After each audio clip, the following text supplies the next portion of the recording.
Greetings, dear subscribers and casual listeners of my channel. Harry Potter fans continue to reread the books, rewatch the movies, discuss details, and build theories of varying degrees of plausibility. Some of them seem quite convincing, while others are a bit strange. In this piece, I'd like to go over a few of these unusual theories. Enjoy the video. Number 1. Ron, a seer. Let's start with Ron Weasley. Some fans believe that Ron possesses a unique gift of prophecy. He predicted several events that eventually came true, such as Harry suddenly getting lucky, or that Tom Riddle killed poor Myrtle. Also, his impressive chess skills can be interpreted as a gift of foresight, as he seems to look into the future, predicting his opponent's moves. Number 2. Snape, a vampire. Snape was described in the books as a person who resembled a bat. Some fans are convinced that this isn't just a metaphor, but a hint from J.K. Rowling suggesting that the professor has a vampiric nature. The theory is strange, but there's an interesting moment when Snape assigned homework about werewolves. Professor Lupin responded with a task about vampires. Could there be a hidden connection here? Number 3. Chocolate frog cards were Dumbledore's spies. Dumbledore was known for his incredible knowledge of even the most obscure details, things he shouldn't have known. One theory claims that the chocolate frog cards were part of a secret network of informants. Since these cards were popular among wizards, it could have been a way for Dumbledore to know everything that was happening in Hogwarts and beyond. Number 4. Hogwarts professors bet on Quidditch. Students at Hogwarts were always concerned about the outcomes of the Quidditch matches, and strangely, the professors also showed unusual interest in the victories of their respective houses. The theory states that the professors have a secret club where they bet on the outcomes of the matches. They reserve the fields, provide students with the best brooms.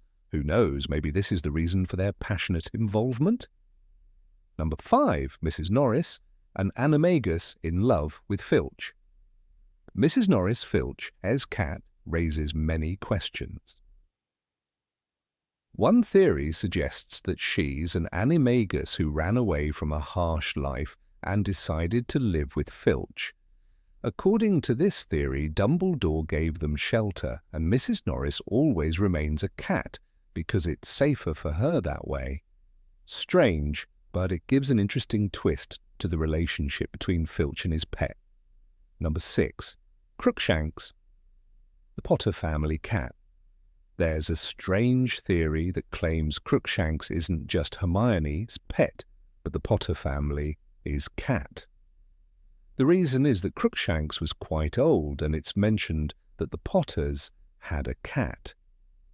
Additionally, his actions when he chased Peter Pettigrew suggest that this cat might have been part of the Potter family history. Number 7. Luna Lovegood. Knew some magical creatures were fake. Luna Lovegood was known for her eccentricities and fantasies, and some fans believe she was deliberately putting on an act. The theory claims that she knew many of the magical creatures she spoke about didn't actually exist, but played along with her father to maintain a connection with him.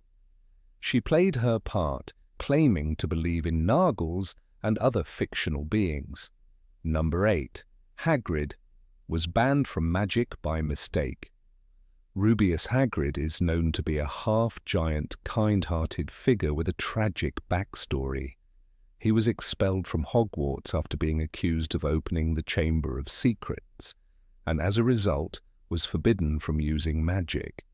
However, a curious fan theory suggests that Hagrid's expulsion and the subsequent ban on his magic were based on a huge mistake. According to this theory, Hagrid was wrongly blamed for the events surrounding the Chamber of Secrets, and the real culprit was none other than Tom Riddle, who later became Lord Voldemort. The theory posits that the Ministry of Magic, eager to quickly close the case, chose Hagrid as the most convenient scapegoat. In Harry Potter and the Chamber of Secrets, Hagrid's past is revealed when he says, "I was expelled from Hogwarts, for a crime I didn't commit."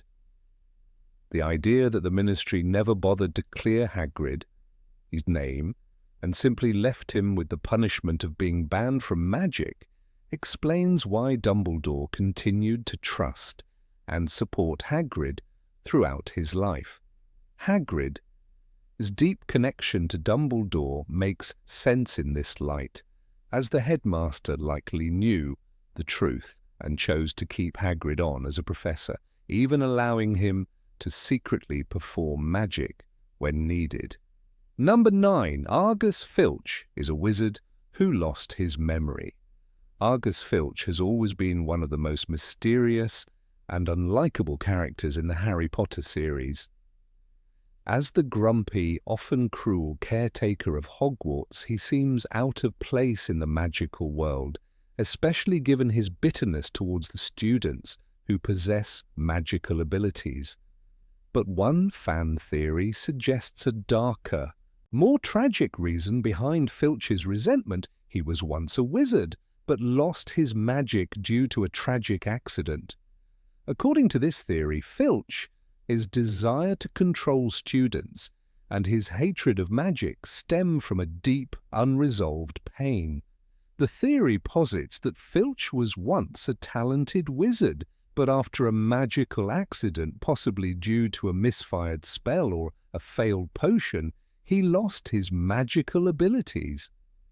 This event left him with only fragmented memories of his past life as a wizard.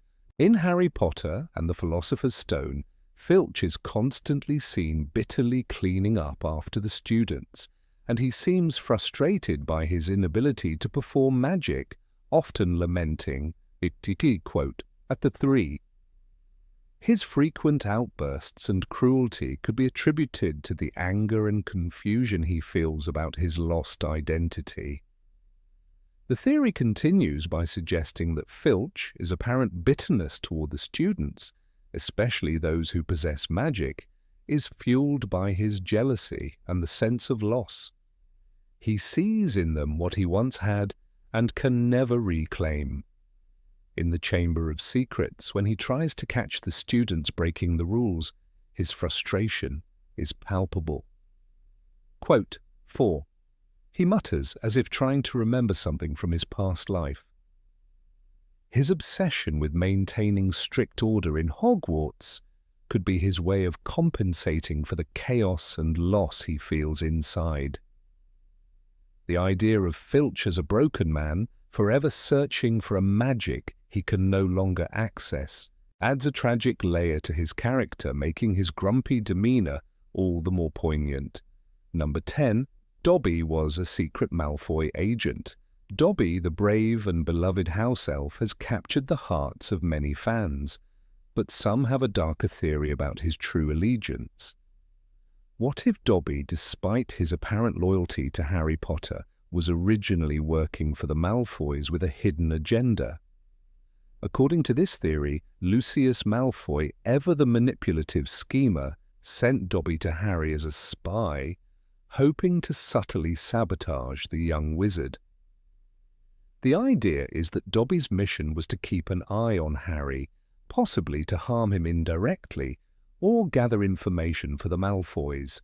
This theory would explain some of Dobby's strange actions when he first appears at the Burrow in the Chamber of Secrets. His odd behavior, such as the way he undermines Harry, Alm's efforts might have been part of a plan orchestrated by Lucius. When he deliberately botches Harry's chances of succeeding, it seems like he might be working for someone with darker intentions. But when Dobby finally decides to help Harry, it's as though he has had a change of heart. "Such a clever little thing you are, Harry Potter," Dobby says, showing his growing affection for Harry. It is this shift that makes the theory intriguing. Perhaps Dobby's compassion ultimately overruled his duty to the Malfoys. Despite the dark undertones of this theory, it doesn't quite align with Dobby's character. His actions later, especially when he helps Harry escape from Malfoy Manor in the Deathly Hallows, show a deep sense of moral integrity. In fact, his love for Harry grows so strong that he risks everything to protect him. Dobby's ultimate sacrifice, giving his life to save Harry and his friends, proves that he broke free from the Malfoys' influence. Yet the thought that he might have once been sent with ulterior motives adds a layer of complexity to his character, one that fans still find fascinating despite its improbability. Number 11, Neville used the wrong wand. Neville Longbottom was always a bit clumsy in the early books, struggling to live up to the expectations of a young wizard. He seemed to lack the skill and confidence of his peers, often fumbling with spells and struggling in class. But by the time of the Battle of Hogwarts, Neville had transformed into one of the bravest and most capable wizards of his generation. Fans have come up with a theory to explain this sudden change. Neville was never using his own wand, but rather his father Easter's. This theory suggests that Neville's lack of confidence and magical ability in his early years could be explained by the fact that he was using his father's wand, a wand that didn't truly belong to him. In Harry Potter and the Order of the Phoenix, we see Neville as awkward and unsure, yet still trying his best. But in the Deathly Hallows, after his own wand is broken during the battle in the Department of Mysteries, Neville suddenly shows remarkable growth. He fights bravely against the Death Eaters and even manages to destroy the final Horcrux, the Nagini snake. Neville, in a voice that cracked with emotion, shouted, "I'm going to kill you!" His transformation seems almost magical in itself. The theory gains traction when you consider that Neville's newfound talent could be linked to the fact that he now had a wand that truly belonged to him. Wands, as we know, choose their owners, and Neville's connection to his new wand might have unlocked his hidden potential.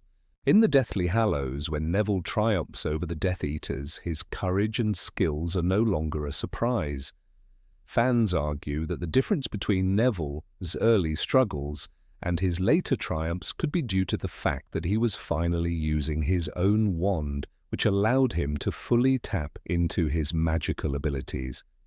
The idea that Neville's true potential was stifled by using the wrong wand adds an intriguing layer to his character's development.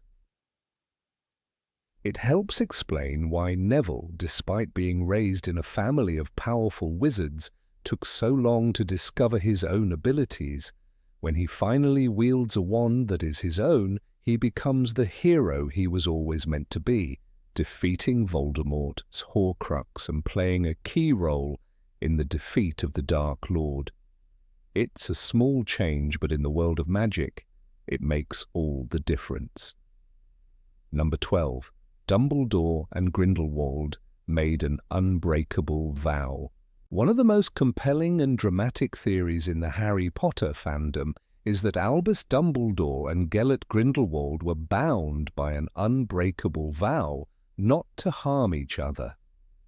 The two wizards shared a deep bond when they were young, a friendship built on mutual respect and shared dreams of greatness.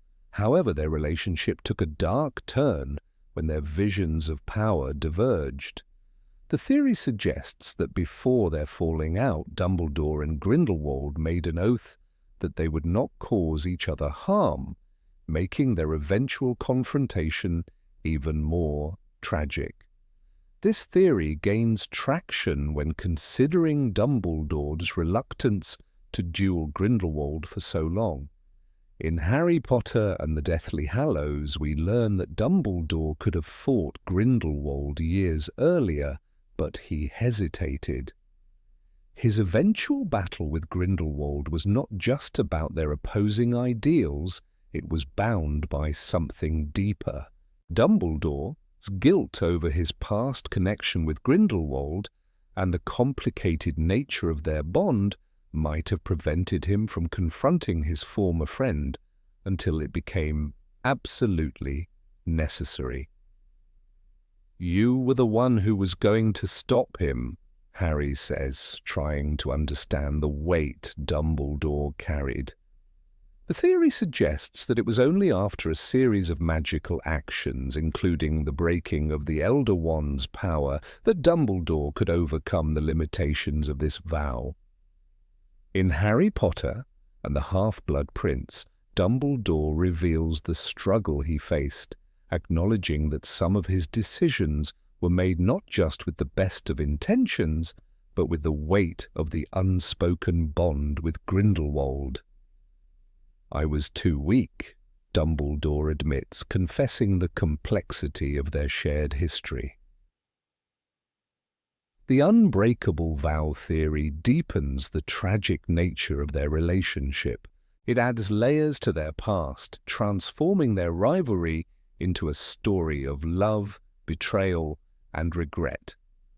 Although J.K. Rowling never explicitly confirms the vow, the theory provides a poignant explanation for why Dumbledore hesitated for so long to confront Grindelwald and why their final battle was so emotionally charged. It paints their history as a tale not just of two wizards, but of two souls bound by an impossible promise. Number 13, Voldemort accidentally made Harry immortal. One of the most bizarre theories circulating among Harry Potter fans is the idea that Voldemort, in his attempt to kill Harry, actually made him immortal. This theory hinges on the fact that Harry became a Horcrux and survived not one but two death curses. In Harry Potter and the Deathly Hallows, Voldemort unknowingly transferred a part of his soul into Harry during the failed murder attempt as a baby. But what if this wasn't just a piece of Voldemort's soul, but also a gift of immortality? The theory suggests that by making Harry a Horcrux, Voldemort inadvertently gave him the ability to defy death. When Harry willingly walks to his death in the Forbidden Forest, Voldemort casts the killing curse, but instead of dying, Harry survives again. "The curse never reached you," says the voice inside Harry's head as he realizes the truth. Since Harry survived that curse, fans believe that much like Voldemort himself, Harry now possesses a form of immortality, forever linked to the dark magic that was meant to destroy him. But immortality comes with a heavy price. According to this theory, Harry is doomed to live forever, watching as his friends and loved ones age and die. His life would be a lonely journey, watching the world change around him while he remains unchanged. The idea that Harry might live on while others perish, unable to truly escape death, makes his fate seem even more tragic. "You have your mother's eyes," Dumbledore had said, reminding Harry of his connection to the people he loved. But what if Harry could never fully join them? The theory is further backed by the strange nature of the Resurrection Stone, one of the Deathly Hallows, which Harry uses in the final book to speak to the spirits of his loved ones. Although he doesn't use the stone to bring them back to life, it allows him to briefly connect with the dead. Could this mean that Harry is, in some way, bound to the dead, eternally connected to those who have passed? If this theory holds true, then Harry's greatest victory might have been the curse of immortality, a life without the ability to fully rest. Number 14. Draco Malfoy was a werewolf. Draco Malfoy was acting strangely in the 6th book, Harry Potter, and the half-blood prince. He seemed exhausted, pale, and distant. He would disappear for hours, often at night, without any clear explanation. Fans quickly picked up on these unusual behaviors and began to speculate that Draco was hiding something much darker. Some even believed he might have been turned into a werewolf by Fenrir Greyback, the notorious werewolf, as punishment from Voldemort, or as a way to control him. This theory sparked a lot of discussions among fans who pointed to Draco's odd behavior as a possible clue. In the book, Draco's actions seemed more than just mood swings. He looked sickly and fatigued. Draco looked worse than ever, the book described, with his appearance growing more disheveled as the months went by. His avoidance of others and his general sense of unease made his classmates suspicious. But it was his sudden disappearances that really fueled the theory. Where did he go when he slipped away from the castle, especially when he seemed so ill? Fans argued that these were classic signs of a werewolf's transformation, especially under the influence of a werewolf like Fenrir. Voldemort's connection with Fenrir Greyback added another layer of intrigue. Greyback was known for turning people into werewolves as a form of punishment or control. In Draco's case, it would fit perfectly with the notion that Voldemort, wanting to ensure Draco's loyalty, might have ordered the attack. This idea of a forced transformation made sense, considering Draco as increasing stress and his hesitancy when carrying out Voldemort's orders. It could have been a way for the Dark Lord to keep him in check. J.K. Rowling has officially denied this theory, stating that Draco Malfoy was not a werewolf. However, fans still insist that there are hidden clues in the text, perhaps even in the way Draco's character is written. The way he behaves, his strange disappearance from time to time, and his ongoing struggle with Voldemort's expectations all seem to suggest there might be more to Draco's story than meets the eye. The idea of Draco being a werewolf might be dismissed by the author, but it has remained a fascinating and mysterious theory for the fans of the series. Number 15, Professor McGonagall was a Ministry spy. Minerva McGonagall, the stern and beloved Transfiguration professor at Hogwarts School of Witchcraft and Wizardry, has long been a symbol of loyalty, wisdom, and unyielding moral integrity. Her devotion to Albus Dumbledore, her guidance of Harry Potter and his friends, and her steadfast protection of Hogwarts in times of crisis all cemented her place as a respected figure in the wizarding world. However, in the shadows of her public persona there exists an intriguing and somewhat unusual fan theory that Professor McGonagall was secretly a spy for the Ministry of Magic. On the surface, this theory seems almost absurd. McGonagall, after all, was a loyal supporter of Dumbledore, standing by his side during the rise of Voldemort, and even after his death. She fought against the Ministry's interference at Hogwarts during the tumultuous period when Dolores Umbridge was sent to the school. How could someone so firmly against the Ministry or overreach possibly be a spy for them? The answer lies in the nuanced and complex role McGonagall played throughout the years, as well as the peculiar aspects of her actions and relationships. To begin with, McGonagall's repeated and frequent visits to the Ministry of Magic raise suspicions. In the first book, Harry Potter and the Philosopher's Stone, McGonagall is introduced as someone who is very much a part of the broader wizarding community, attending official functions and interacting with ministry officials with ease. She doesn't seem to have any personal animosity toward the ministry or its leaders. This might seem perfectly normal for someone in her position, but the frequency with which she is seen in the ministry building over the years suggests that her relationship with the Ministry was more than just professional. It was strategically significant. Furthermore, McGonagall's connections with high-ranking Ministry officials are worth noting. She is on friendly terms with Cornelius Fudge, the Minister for Magic, as well as with other senior members of the Ministry.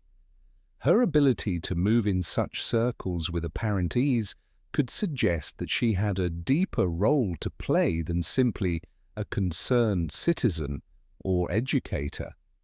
What makes this theory even more interesting is the possibility that McGonagall's position at Hogwarts gave her a unique vantage point.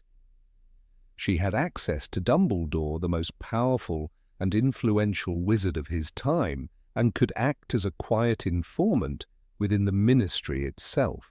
While McGonagall's loyalty to Dumbledore is unquestionable, it's also clear that Dumbledore himself was not above using all available resources to achieve his goals.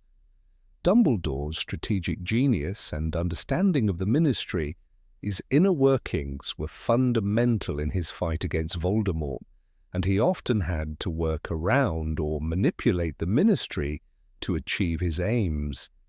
It's entirely possible that McGonagall's visits to the Ministry were not simply to pay her respects or check in with old acquaintances, but rather to provide crucial information to Dumbledore, thus fulfilling a covert role. A specific example that supports this theory can be found in Harry Potter and the Order of the Phoenix. During this time, the Ministry of Magic is deeply at odds with Dumbledore, and yet McGonagall still seems to hold some influence within the Ministry. Despite the Ministry's attempts to control Hogwarts through Umbridge, McGonagall remains steadfast, acting as a defender of the school's autonomy, while also maintaining a professional demeanour when dealing with Ministry officials. Her outward defiance of the Ministry, its attempts to subvert the school, could very well be a cover for her clandestine role as an informant, feeding Dumbledore critical details about the Ministry, his movements and attitudes. Additionally, McGonagall's strict adherence to rules and regulations, while often seen as a sign of her strong moral compass, can also be viewed through the lens of someone who understands the importance of maintaining appearances. As an educator and a member of the Order of the Phoenix, McGonagall knew the value of maintaining control within Hogwarts, particularly in times of turmoil. Her unwavering dedication to following the rules could be interpreted as a way to ensure she stayed in the Ministry good graces, allowing her to continue her espionage without arousing suspicion. After all, if McGonagall had become too overtly rebellious or defiant, the Ministry might have taken more drastic measures against her.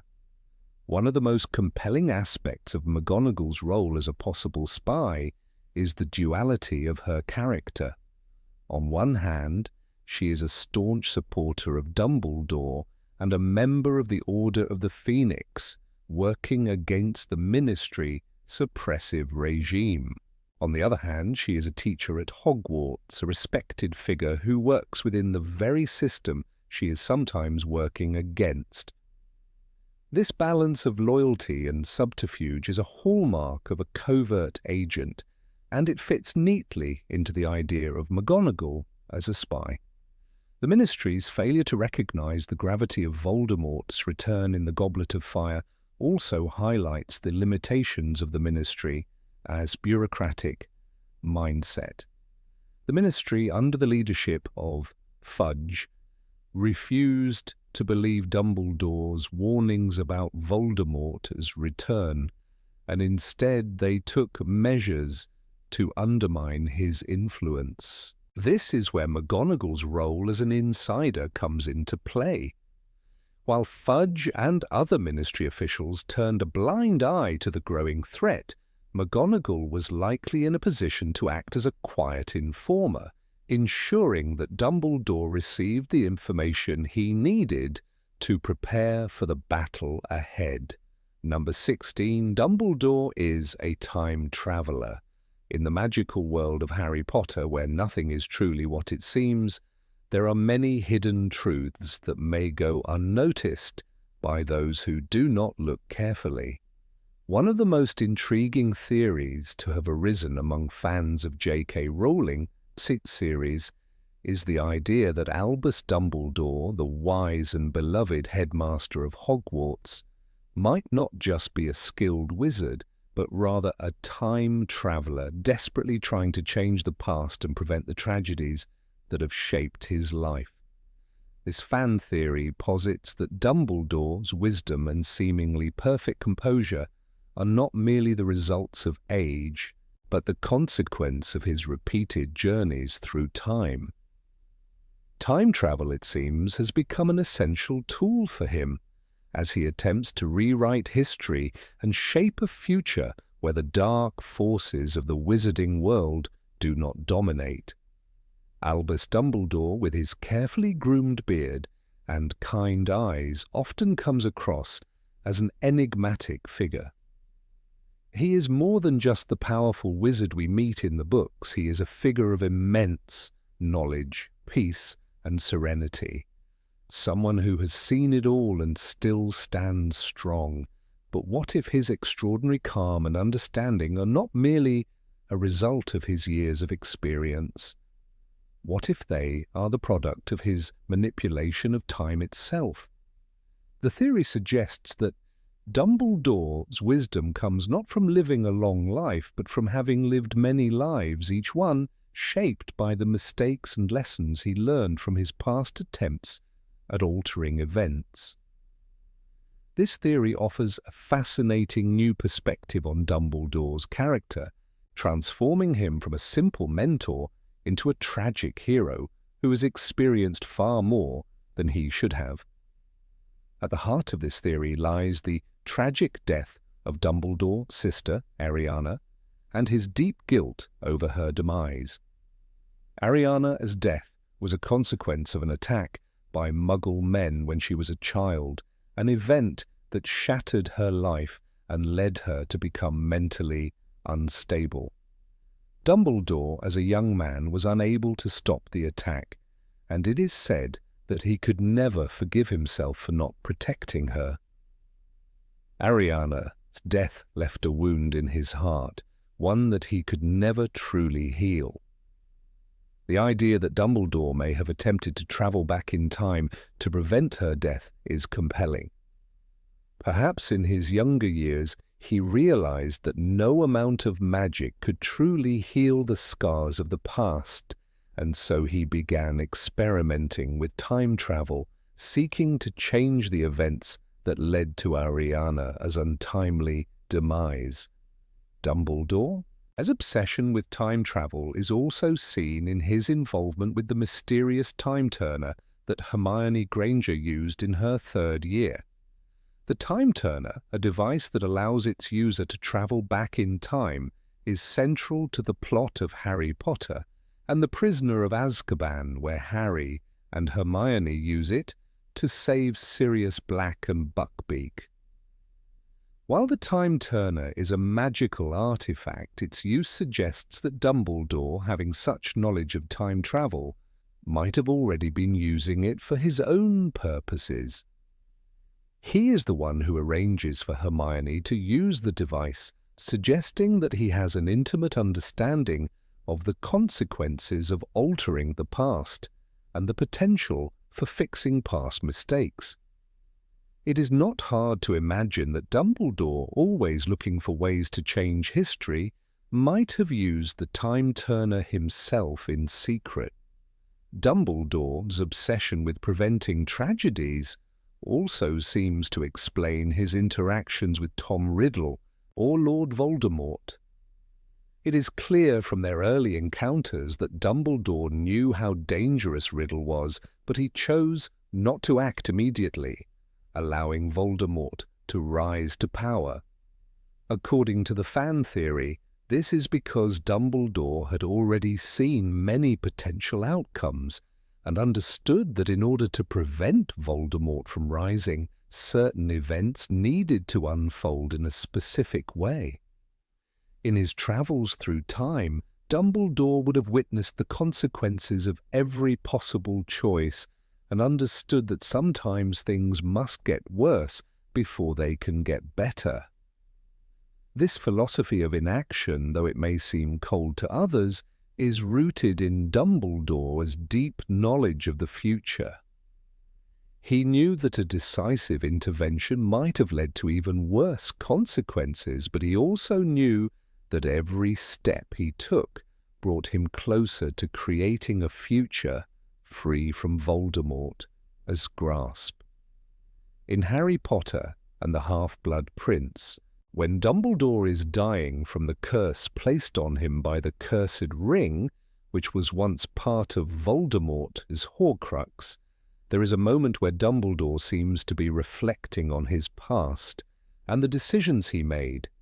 He says to Harry, "You must be the one to defeat Voldemort."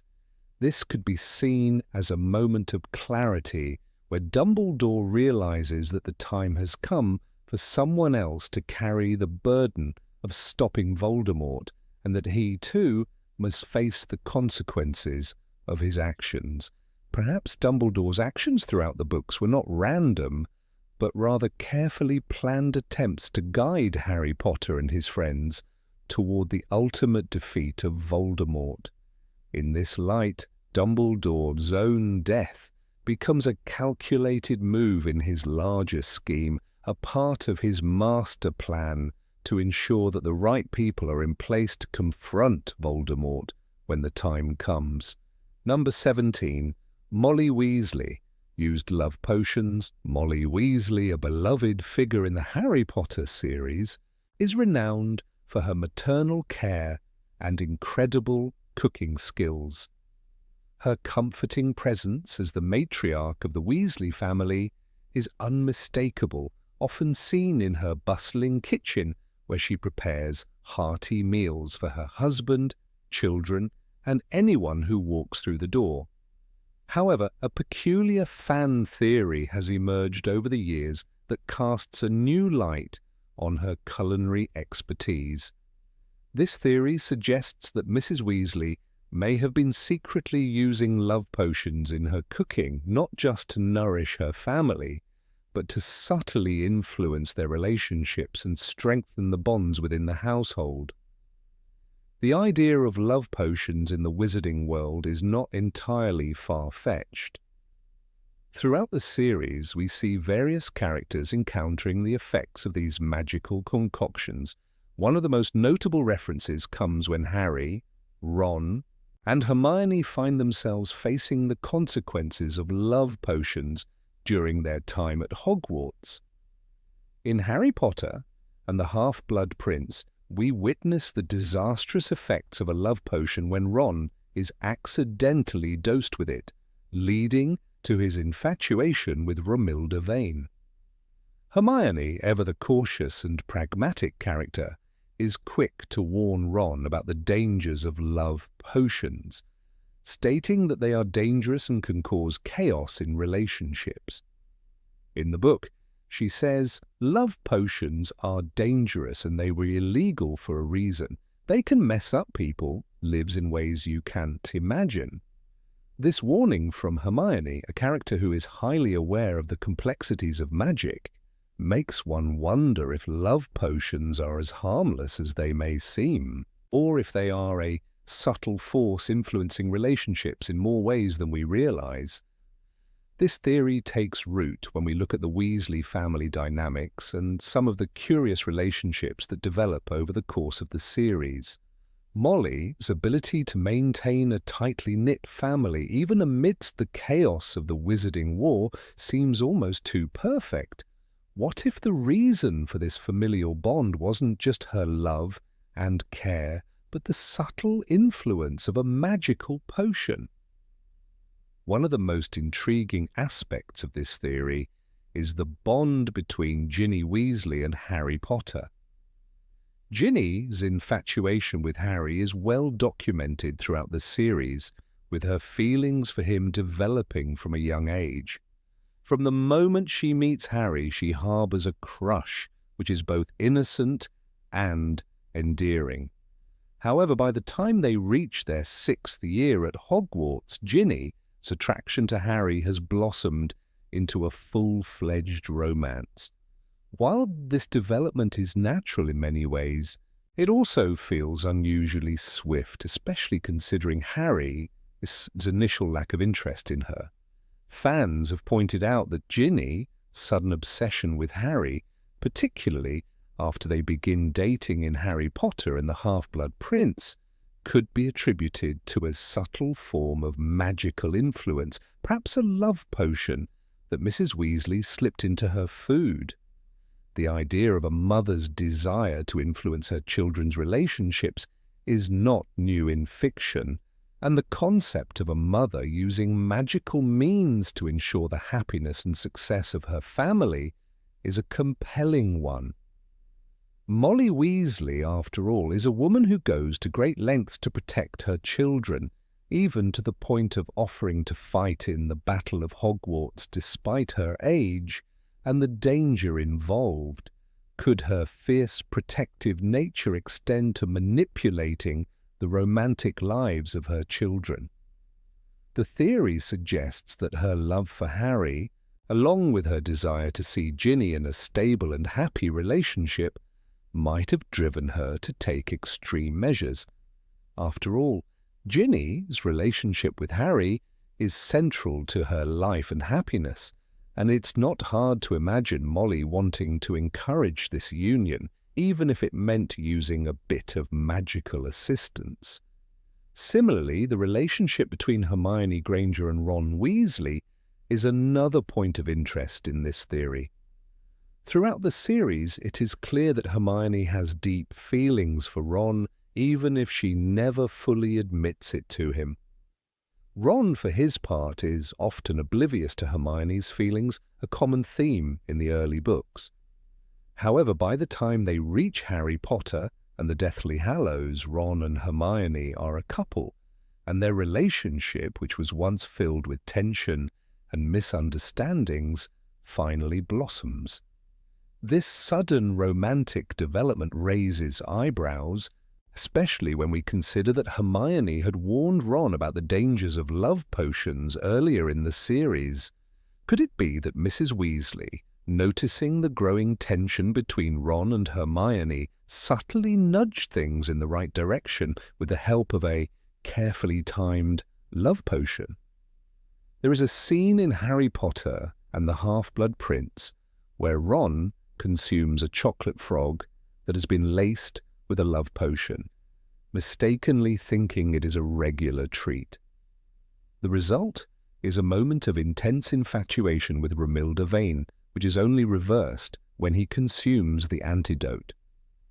In the book, we see that Ron is completely unaware of the potion's influence, and his feelings for Romilda seem to fade just as quickly as they appeared. This event is a clear reminder of how love potions can cloud judgment and influence emotions in powerful ways.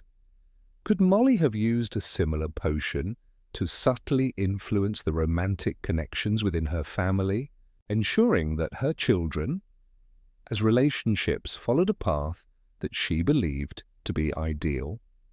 Number 18, Fred and George could read each other's minds. Fred and George Weasley. The mischievous twins from the Weasley family always stood out in the Harry Potter universe.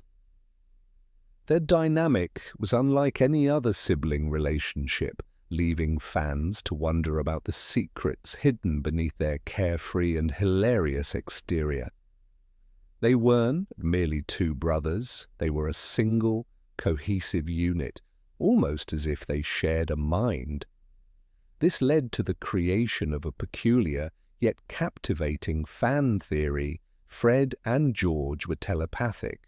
According to this theory, their uncanny ability to communicate without words, their simultaneous jokes, and their flawless coordination in both mischief and business weren't just the result of being twins. They were connected on a mental level, sharing thoughts and ideas in a way that ordinary siblings couldn't. The first sign of this unusual connection appeared early in the series during their time at Hogwarts. When Harry and his friends first encounter Fred and George, it's clear that the twins have an extraordinary bond. They finish each other sentences, speak in unison, and perform pranks with such precision that it seems almost unnatural. On multiple occasions, they seem to be in sync, anticipating each other, moves without any visible communication.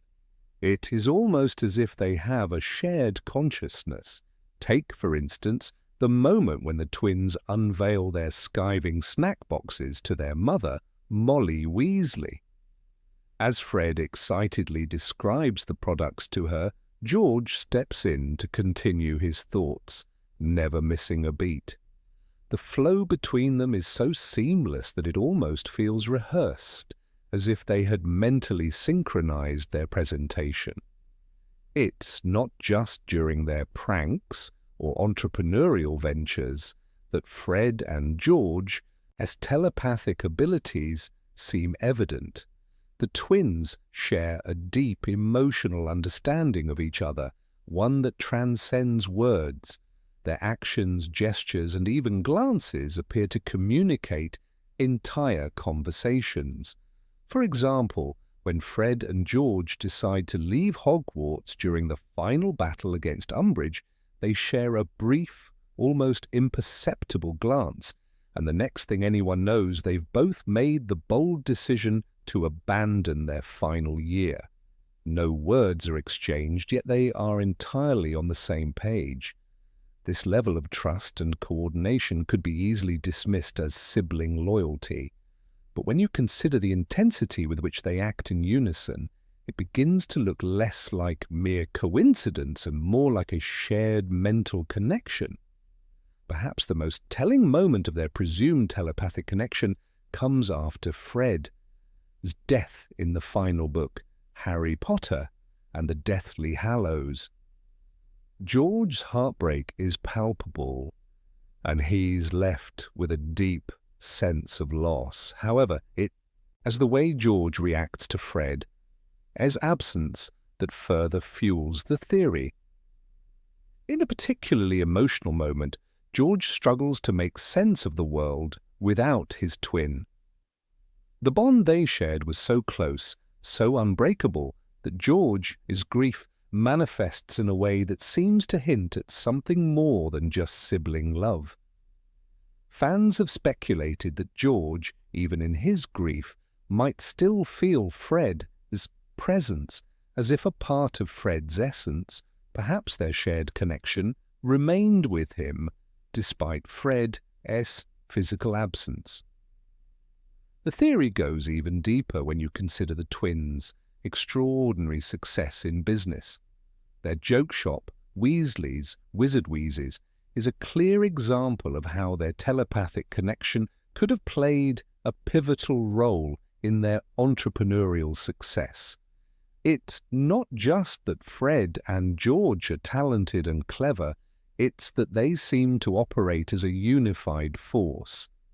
Their pranks and inventions are often perfectly timed, their schemes flawlessly executed. The idea that they could achieve this without any mental coordination seems unlikely. Their synchronized approach to business, from brainstorming ideas to executing their plans, has all the hallmarks of telepathy. Fans argue that Fred and George must have shared not only their thoughts, but also their creative visions for the business, allowing them to bring their ideas to life with such effortless precision. There is another theory that Fred and George might have been hiding this telepathic ability from the wizarding world on purpose. In a community where the ability to perform magic is highly prized, having a unique, unexplained gift like telepathy could easily attract unwanted attention. The twins, ever the pranksters and mischief makers, would have been wary of drawing too much focus to themselves, especially given their already rebellious nature. Their constant push against authority, whether it, as Umbridge at Hogwarts or the Ministry of Magic later on, suggests that they enjoyed working in the shadows, out of sight from those who might want to control or manipulate their talents. By keeping their telepathic abilities under wraps, Fred and George could avoid becoming targets for experimentation or exploitation. Their decision to hide this part of themselves might have been a strategic one, allowing them to maintain their independence and freedom while still utilizing their unique abilities in ways that benefited them and their loved ones. What's truly fascinating about this theory is the emotional resonance it brings to Fred and George's relationship. If they could communicate without words, it would explain the remarkable empathy they had for each other, even in the most challenging of times. The twins' bond was so much more than the typical sibling connection. They were, in many ways, two halves of a whole. Their shared experiences, their triumphs, and their struggles were deeply intertwined. Fred's death, while devastating to George, might have felt like the loss of a part of himself that could never be replaced. Their connection was so strong that the emotional impact of Fred's death was felt not only by George, but also by their family and friends. The entire Weasley family, who had always been close-knit, was shaken to its core by the loss, and it's easy to imagine that Fred and George, as bond, played a role in this collective mourning. In addition to their emotional connection, Fred and George's humor also seems to hint at something more than just sibling rivalry. Their jokes, often shared in perfect unison, are not just funny, they are also insightful, revealing a deep understanding of each other as thoughts and intentions. Take, for example, their interactions with Ron, who is often the straight man to their comedic antics. Ron, who sometimes struggles to keep up with Fred and George's rapid-fire banter, seems to be caught off guard by their ability to anticipate his reactions. This level of synchronization, paired with their quick wit and sharp humor, suggests that Fred and George didn't just know each other's thoughts. They could read the thoughts of those around them, creating a seamless flow of communication that allowed them to pull off their most elaborate pranks. It's worth noting that while the idea of Fred and George possessing telepathic abilities remains purely speculative, it offers a unique perspective on their relationship. Rather than being mere pranksters or entrepreneurs, the twins could be seen as two individuals whose bond transcended the ordinary, whose connection to each other was so strong that it defied logic and explanation. Their seamless coordination, their ability to share thoughts and emotions without words, adds a layer of complexity to their characters that makes them even more fascinating and lovable in the eyes of fans. Ultimately, whether or not Fred and George Weasley were truly telepathic doesn't change the essence of who they were. They were loyal, courageous, and above all, inseparable. Their bond was one of the most enduring and heartwarming aspects of the Harry Potter series, and the idea that they might have shared a deeper connection only adds to their mythos as beloved characters. The theory of telepathy, while fantastical, is a fitting tribute to their unity and the unspoken understanding that existed between them, even in the face of death. In a world full of magic, it's not surprising that fans would conjure up such a theory. After all, Fred and George were never just ordinary wizards. They were extraordinary in every sense of the word. Number 19. The Dursleys hated Harry because of the Horcrux. The Dursleys' disdain for Harry Potter is a well-known aspect of the Harry Potter series, Yet the reasons behind their intense hatred remain somewhat unclear. While many fans have speculated about the root causes of the Dursleys' cruelty, one particularly intriguing theory suggests that their animosity towards Harry may not have been entirely their fault. According to this theory, the presence of a Horcrux inside Harry was the driving force behind the Dursleys' vehement dislike. This idea draws parallels to how certain objects, such as the cursed locket of Salazar Slytherin, had a detrimental effect on those around them, inciting anger and resentment. The notion that Harry's very existence, due to the fragment of Voldemort's soul inside him, could provoke such negative reactions from those around him offers a fascinating new layer to the Dursleys' behavior. Harry's connection to Lord Voldemort is, of course, a critical part of the series, starting with the scar on his forehead, which remains a physical reminder of the night Voldemort tried to kill him. However, this scar isn't just a symbol of Harry's survival, it's also a mark of a much darker connection. When Voldemort's killing curse backfired, a fragment of his soul latched onto the only living being in the room, Harry. This fragment became a Horcrux, a piece of Voldemort's soul anchored to Harry's very being. While Harry was mostly unaware of this connection for most of his childhood, it subtly shaped his life in unexpected ways, including his interactions with the Dursleys. From the moment Harry was dropped on the Dursleys' doorstep, they were unwelcoming and, at times, overtly hostile towards him. Petunia Dursley, Harry's aunt, resented him with a passion that went beyond the usual familial tensions. She despised anything that reminded her of the magical world, especially Harry, who symbolized everything she had been left out of. Vernon Dursley, her husband, was no less hostile. He went to great lengths to keep Harry from receiving any kind of special treatment, relegating him to the cupboard under the stairs and making him feel like an unwanted burden. But why did they go so far? Why did their hatred appear so unrelenting and irrational? One of the key moments that might offer some insight into this dynamic occurs in Harry Potter and the Half-Blood Prince.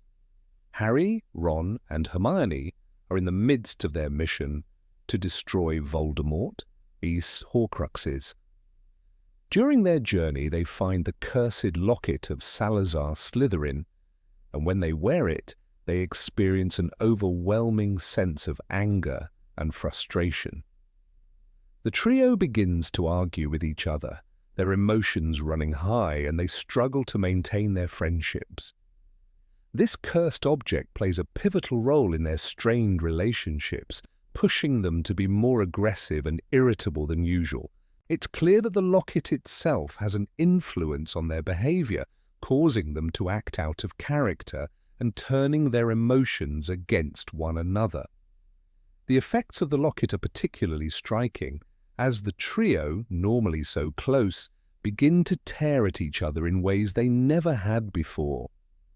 This serves as a potent reminder of the power that dark magic can have over people, subtly altering their perceptions and emotions. The locket amplifies their worst feelings, feeding into their insecurities and fears. Could something similar have been happening to the Dursleys in relation to Harry's Horcrux? The theory suggests that Harry's proximity to the Dursleys, combined with the fragment of Voldemort's soul within him, could have subtly influenced their behavior toward him. Like the locket, the Horcrux may have amplified the Dursleys' already existing fears and resentments. Petunia's animosity toward Harry is, in many ways, deeply rooted in jealousy and insecurity. She often reflects on the life she might have had if she had been accepted into the wizarding world, and this resentment manifests itself as disdain for her nephew. However, the presence of the Horcrux could have heightened her feelings, making them more extreme. Her hatred for Harry might not simply be because of who he is, but because of what he carries within him, the piece of Voldemort's soul. This could explain why her negative feelings toward Harry feel almost out of proportion to his actions or behavior. It's as if his very existence is a threat to her in ways she cannot fully comprehend. Similarly, Vernon Dursley's hatred of Harry seems almost irrational at times. He is a man who prides himself on being normal and respectable, and Harry, his connection to the magical world, undermines everything he believes in. However, the theory posits that the Horcrux within Harry could have amplified Vernon's already strong dislike for the boy, turning it into a more intense and uncontrollable loathing. It's not just Harry's magic that Vernon resents, but the dark magic that is tied to him. The presence of Voldemort's soul fragment within Harry could have acted like an invisible poison, seeping into Vernon's mind and encouraging feelings of anger, distrust, and even fear. The Dursleys' treatment of Harry is particularly stark when compared to their treatment of their own son, Dudley. While they are certainly indulgent of Dudley's behavior, allowing him to spoil and bully Harry, there is a noticeable shift when Harry begins to show signs of his magical abilities. In Harry Potter and the Sorcerer's Stone, Harry is forced to attend the zoo with the Dursleys, and during the trip, he inadvertently causes a snake to speak to him, which unnerves the family.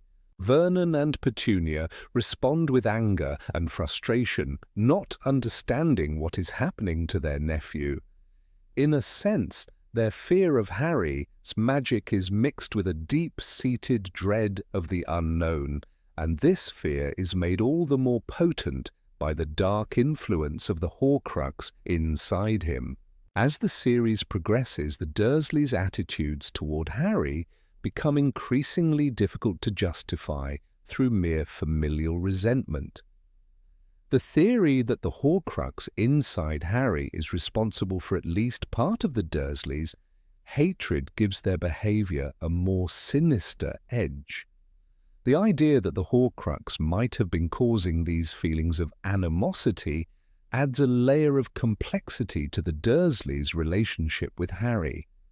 They may not have been entirely in control of their emotions, with the Horcrux subtly influencing their actions and exacerbating their dislike of the boy. The most telling example of the Dursleys' unrelenting cruelty toward Harry comes near the end of Parichomi's quote 35. As Harry prepares to leave the Dursleys for good, he reflects on his time with them, acknowledging the mistreatment he endured. Yet, despite everything there's a small part of him that feels a twinge of regret at the thought of leaving. For all the pain and suffering he experienced, Harry recognizes that the Dursleys were still, in their own way, family. It's a bittersweet moment, and it reveals that the Dursleys, despite their faults, were never entirely beyond redemption.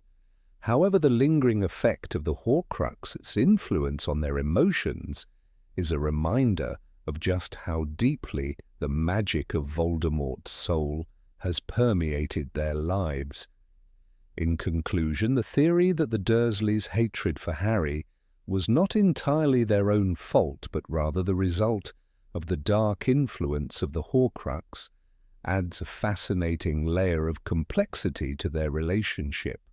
While their treatment of Harry is undoubtedly cruel and unjust, the idea that they were in part victims of dark magic themselves offers a new perspective on their actions.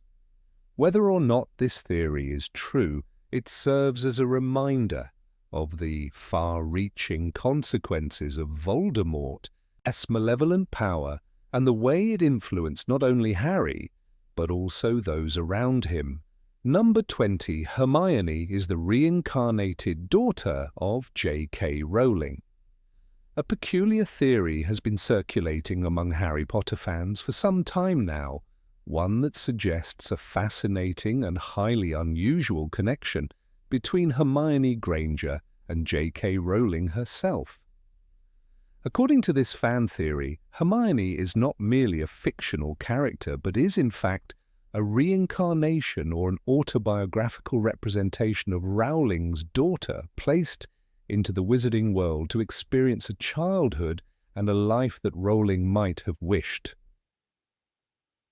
for her own. While this idea may sound strange at first, it is built upon several intriguing parallels between Hermione's traits and Rowling's as life. One of the most compelling pieces of evidence that fans cite is the passion both Hermione and J.K. Rowling have for books and learning.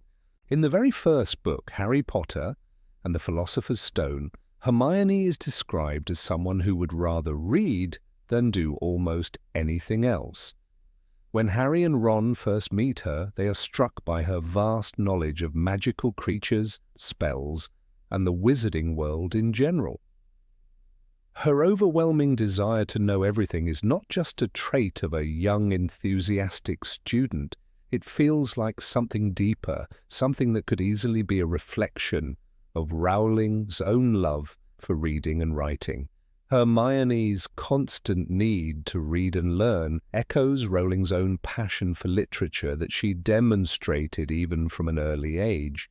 It's also significant that both Hermione and Rowling experienced a somewhat lonely childhood, which may have led to the development of their intellectual pursuits. Hermione, growing up as the only child of two Muggle dentists, had no magical friends to share her knowledge with, and often found herself isolated from her peers. Rowling, likewise, has spoken candidly about her own feelings of isolation as a child. In an interview, Rowling revealed how she often retreated into books and her imagination to escape the harsh realities of school life. This emotional parallel between the two women strengthens the argument that Hermione might represent an idealized version of what Rowling wanted for herself as a child, someone who could thrive, even in the face of isolation, by using her intellect and passion for knowledge. Another intriguing link between Hermione and J.K. Rowling lies in their physical appearances. Fans who speculate that Hermione could be an idealized reincarnation of Rowling often point out the similarities between the two. Both are described as having bushy hair, a characteristic that has become one of Hermione's defining traits in the books. The notion that this physical feature might not be coincidental, but instead a deliberate choice by Rowling, makes the theory even more compelling. Rowling herself has said that she based Hermione's appearance on her own, and it's not hard to see how these physical similarities could form the basis of the theory that Hermione is a reflection of the author herself. But the connection between Hermione and Rowling doesn't stop at their shared love of books or physical traits. Hermione's personality and her role in the story also seem to echo Rowling's own characteristics. One of the most striking things about Hermione is her determination and her sense of justice. She is not afraid to stand up for what she believes in, even when it means challenging authority or going against the status quo. Throughout the series, she shows time and time again that she is willing to fight for what is right, even if it costs her something personally. This mirrors Rowling's own values and actions, particularly when she was writing the Harry Potter books. Rowling famously faced criticism for her decision to write about a young wizard attending a magical school, but she persisted, believing in the importance of the story and its themes. Hermione's boldness and tenacity in standing up for what she believes in seem like traits Rowling herself might admire, and wished to see reflected in a character. There is also the fact that Hermione often seems to know what is going to happen next, or at least to have a clearer sense of direction than the other characters. She is the one who frequently solves problems before anyone else, from finding the right spells to figuring out the mystery behind certain magical events. Fans have pointed out that this ability to always be one step ahead of everyone else is almost reminiscent of Rowling's own foresight in plotting the Harry Potter series. Just as Rowling knew exactly where the story was going and how it would unfold, Hermione always seems to have a plan. Whether it's finding the perfect book in the library or knowing exactly what to do in a difficult situation, Hermione's readiness is strikingly similar to the precision and foresight with which Rowling crafted the plot of her books. Moreover, Hermione's relationship with her two best friends, Harry and Ron, mirrors Rowling's own role in the lives of her characters. She often plays the role of the protector, the one who makes sure that things go as planned. This is most evident when she uses her knowledge and determination to save the day, whether it is helping Harry and Ron pass their OWLs or rescuing them from danger during their many adventures. Rowling herself has expressed that writing the series was not just about telling a story, but about giving her characters the life they deserved, one that was full of love, friendship, and a sense of purpose. Through Hermione, Rowling gives herself the opportunity to vicariously experience the joy of saving her friends and achieving greatness. Perhaps one of the most fascinating aspects of this theory is the idea that Hermione might be a kind of magical daughter for Rowling. In a sense, Hermione could represent everything Rowling wished for her own daughter, an idealized version of childhood, one filled with magical creatures, courage, and adventure. Rowling has been open about the inspiration she drew from her own life and experiences when creating the characters of the Harry Potter series, but the connection between Hermione and the author herself goes beyond that. In placing Hermione in a magical world, Rowling may have given her a chance to provide for her fictional daughter what she could not provide for herself as a child, an extraordinary world filled with possibilities and wonder. The theory also suggests that the magical world in which Hermione exists serves as a kind of healing place, where the struggles of real life can be overcome with the power of magic and friendship. Just as Rowling used the Harry Potter series as a way to work through her own personal struggles, perhaps she created Hermione to experience a life that was free of the limitations and pain she herself faced. In many ways, Hermione's journey mirrors Rowling's own journey of personal growth and discovery. Hermione starts out as a young, somewhat insecure girl, but grows into a confident, capable young woman who can take on the challenges of the wizarding world with courage and determination. This transformation is something that Rowling herself went through during her writing career, evolving from a struggling single mother to a globally recognized author. Furthermore, there is the idea that Hermione's accomplishments throughout the series serve as a metaphor for the author, his own success. Rowling's rise to fame was a gradual and hard-earned process, much like Hermione, as gradual development from a bookish, slightly awkward young girl into one of the most capable and respected witches in the wizarding world. Through Hermione, Rowling might have given herself a voice in the world of magic, an outlet to express her own struggles and triumphs, not just as a writer, but as a woman navigating the complexities of life.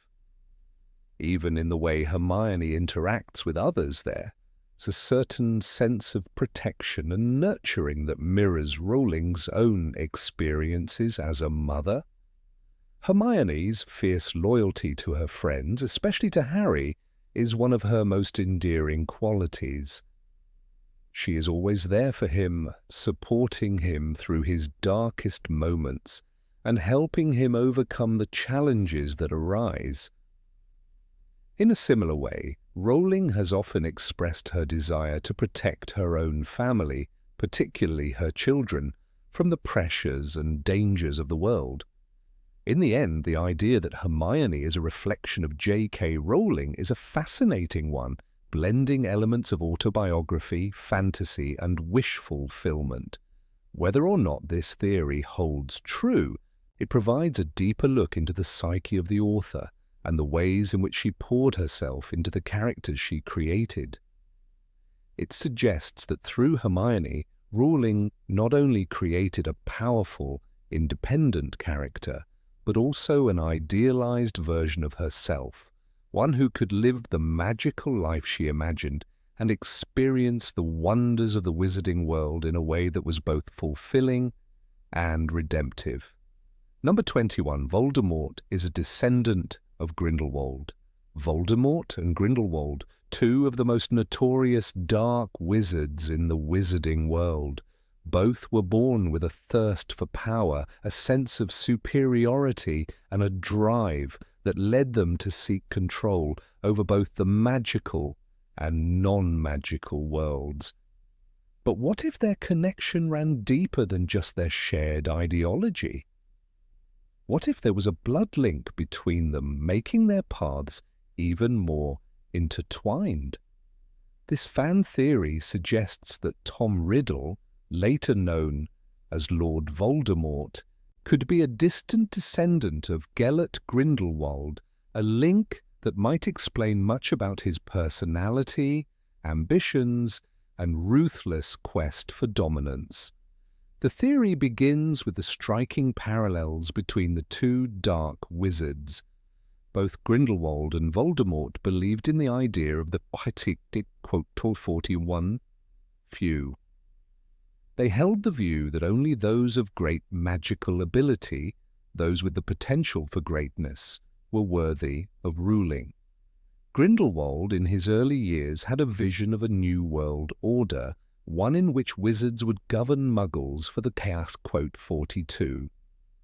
He wanted to reshape the wizarding world, believing that those who were stronger, like himself, were entitled to dominate the rest. This philosophy would later be echoed by Voldemort, whose obsession with blood purity and control over the magical world knew no bounds. Both men believed that they were the rightful rulers, destined for greatness, and both were willing to use any means necessary to achieve their goals. But it is not just their ideologies that link them. There is also their undeniable charisma. Grindelwald was described as a quote boy who could easily sway others to his cause. His charm and persuasive nature were key in gaining followers, and his belief in his own superiority made him a leader to many. Similarly, Tom Riddle possessed an uncanny ability to charm and manipulate those around him. Even as a child, Riddle displayed an unnatural level of confidence, and his charm was so magnetic that even the adults in the orphanage he grew up in were often taken in by his allure. It was this same charisma that allowed him to rise to the top of the magical world and establish the Death Eaters, a group of followers who blindly worshipped him. The idea that Voldemort could be Grindelwald's descendant finds support in the similarities between their backgrounds. Grindelwald was born into a wealthy, influential family in the wizarding world. His mother, Kendra Dumbledore, was the sister of Albus Dumbledore, the man who would later become the greatest wizard of his age. Grindelwald, like Voldemort, came from a background that offered him access to power, wealth, and resources, His family, though complex and tragic, gave him the opportunity to rise to prominence. Similarly, Voldemort, whose real name was Tom Riddle, was born into a poor Muggle family. However, his mother, Merope Gaunt, was a descendant of Salazar Slytherin, one of the founders of Hogwarts. This connection to the Gaunt family, known for their pure-blood lineage, placed Riddle in the upper echelons of magical society despite his humble beginnings. Voldemort's obsession with blood purity also mirrors Grindelwald's own desire to create a world where only those with magical blood could hold power. Grindelwald's followers, known as Grindelwald's army, were mostly pure-blood wizards, and his belief in the superiority of magical beings was in direct opposition to the Muggle-borns and half-bloods he deemed inferior. This ideology shaped much of his actions during his rise to power, just as Voldemort's own Death Eaters shared similar beliefs. Voldemort, like Grindelwald, was obsessed with creating a world in which magical blood would rule over Muggle blood, seeing the magical world as one of supremacy and the non-magical world as inferior. This common ideology of dominance over the lesser races ties them together, suggesting that both men were driven by the same desires for control and power. Another fascinating point is their relationship with the concept of immortality. Grindelwald, in his early years, sought the Deathly Hallows, believing that by mastering these legendary magical items, he could secure his place as the greatest wizard in history. Voldemort, too, was obsessed with immortality, and his search for the Horcruxes, dark magical objects that allowed him to split his soul and live forever, was driven by the same desire for eternal life. It is intriguing to think that Voldemort's quest for immortality might have been influenced by Grindelwald's earlier obsession with the Deathly Hallows. Could Voldemort, in his search for power, have inherited this drive from his distant ancestor? The idea that Grindelwald's pursuit of immortality could have passed down to Voldemort is a compelling one, especially given their shared obsession with controlling death.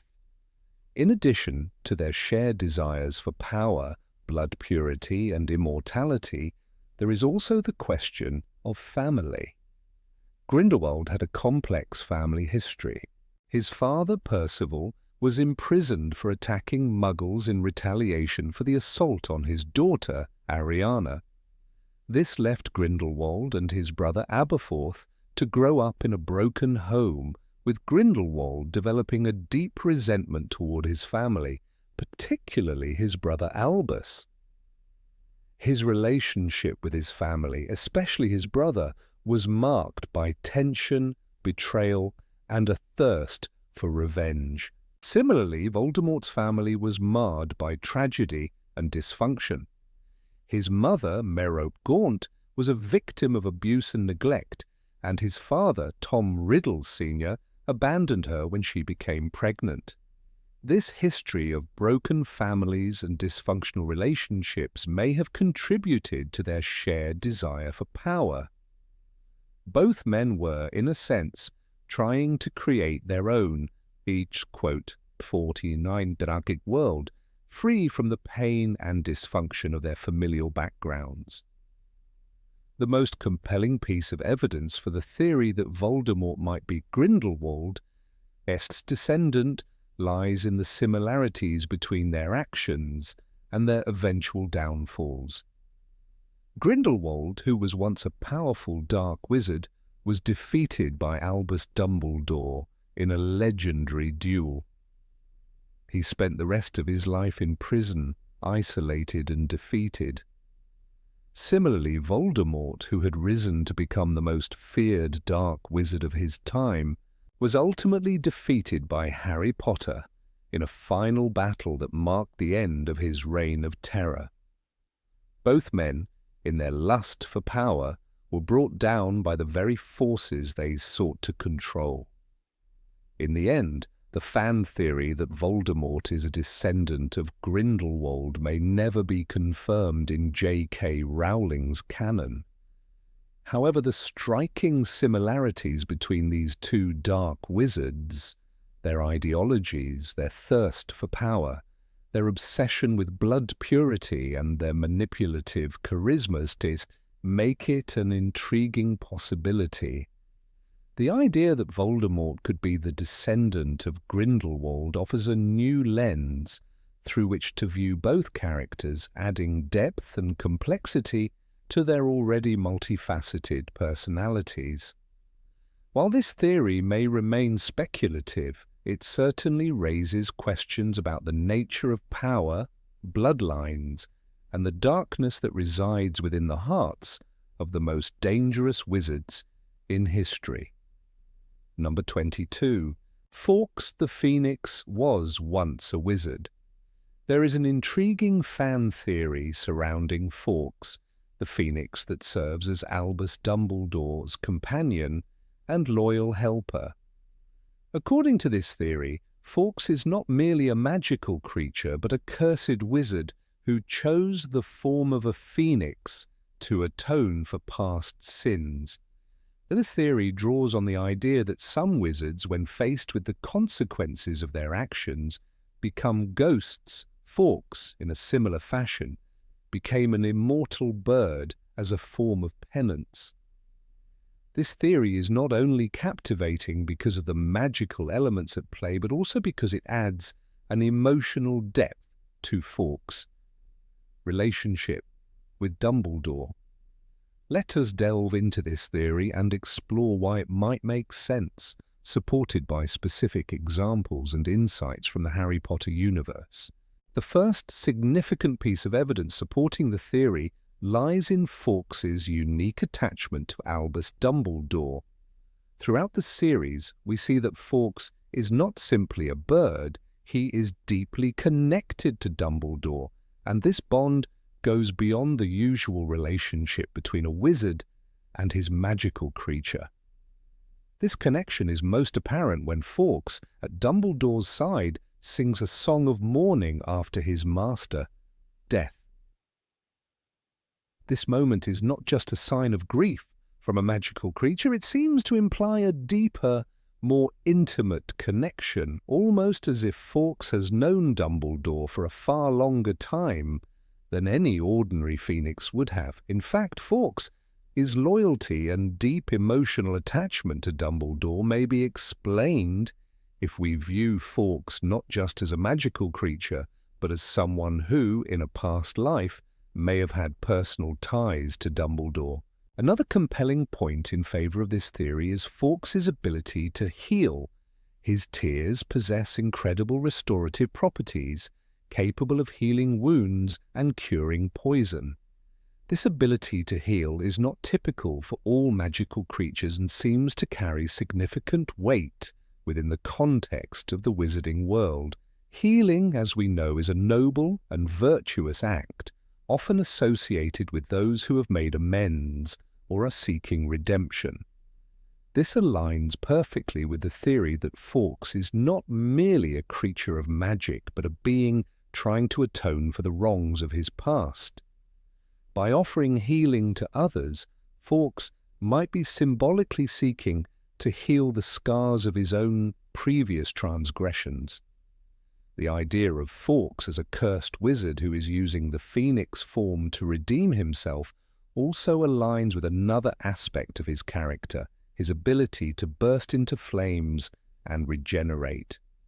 In the wizarding world, the phoenix is a symbol of rebirth, rising from its own ashes after death.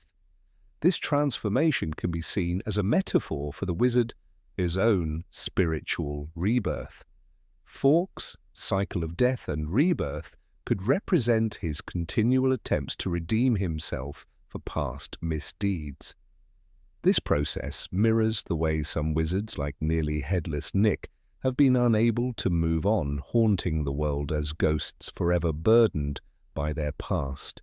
Fawkes phoenix form could be seen as a similar, albeit more profound, manifestation of a wizard is penitence.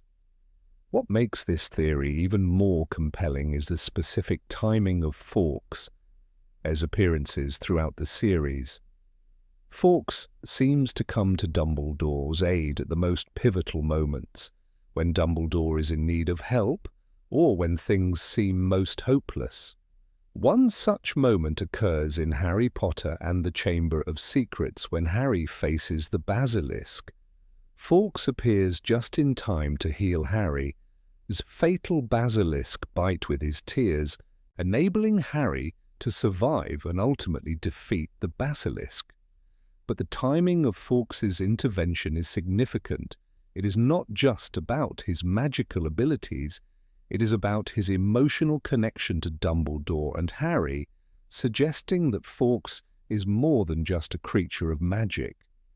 Perhaps in the deeper recesses of his mind, Fawkes remembers what it means to be human and strives to make up for whatever he might have done in his previous life. In Harry Potter and the Order of the Phoenix, when Dumbledore is attacked by Death Eaters in the Ministry of Magic, Fawkes once again arrives at the most crucial moment. His appearance is not coincidental. It is a manifestation of the deeply ingrained loyalty and bond between him and Dumbledore, forged through past experiences that go beyond just the typical relationship between wizard and familiar. It is as though Fawkes is attempting to protect the person who, in some way, might have been tied to his own past. This theory also sheds light on why Fawkes can feel pain and show human-like emotions. In Harry Potter and the Goblet of Fire, when Cedric Diggory is killed, Fawkes reacts by letting out a mournful cry. This behavior, though typical of magical creatures, seems particularly poignant in Fawkes' case, suggesting a deeper understanding of loss and suffering. Unlike other magical creatures who may merely mimic emotional responses, Fawkes' reactions seem more akin to the grief of a human being. His sensitivity to pain and loss points to a history that may have involved much more than the simple existence of a phoenix. Furthermore, Fawkes' immortality adds another layer to his supposed backstory. If we consider the possibility that he was once a wizard, his immortality could be viewed as both a curse and a gift. It could be that Fawkes is forced to live forever in the form of a phoenix, unable to die, as part of his punishment for past crimes. This immortality might symbolize a never-ending journey of atonement, where Fawkes is forced to relive his existence in the form of a bird, bound to serve the forces of good to make up for his past mistakes. Another intriguing piece of this theory is the connection between Fawkes and the concept of prophecy in the wizarding world. In Harry Potter and the Half-Blood Prince, Dumbledore reveals that he had once predicted that Harry would be the one to defeat Voldemort. If we consider Fawkes as a wizard, his role in helping Harry could be seen as part of fulfilling some higher purpose. Fawkes' ability to sense the importance of key moments in the fight against Voldemort could suggest that as a former human, he is somehow bound by fate or destiny to ensure that certain events unfold as they should.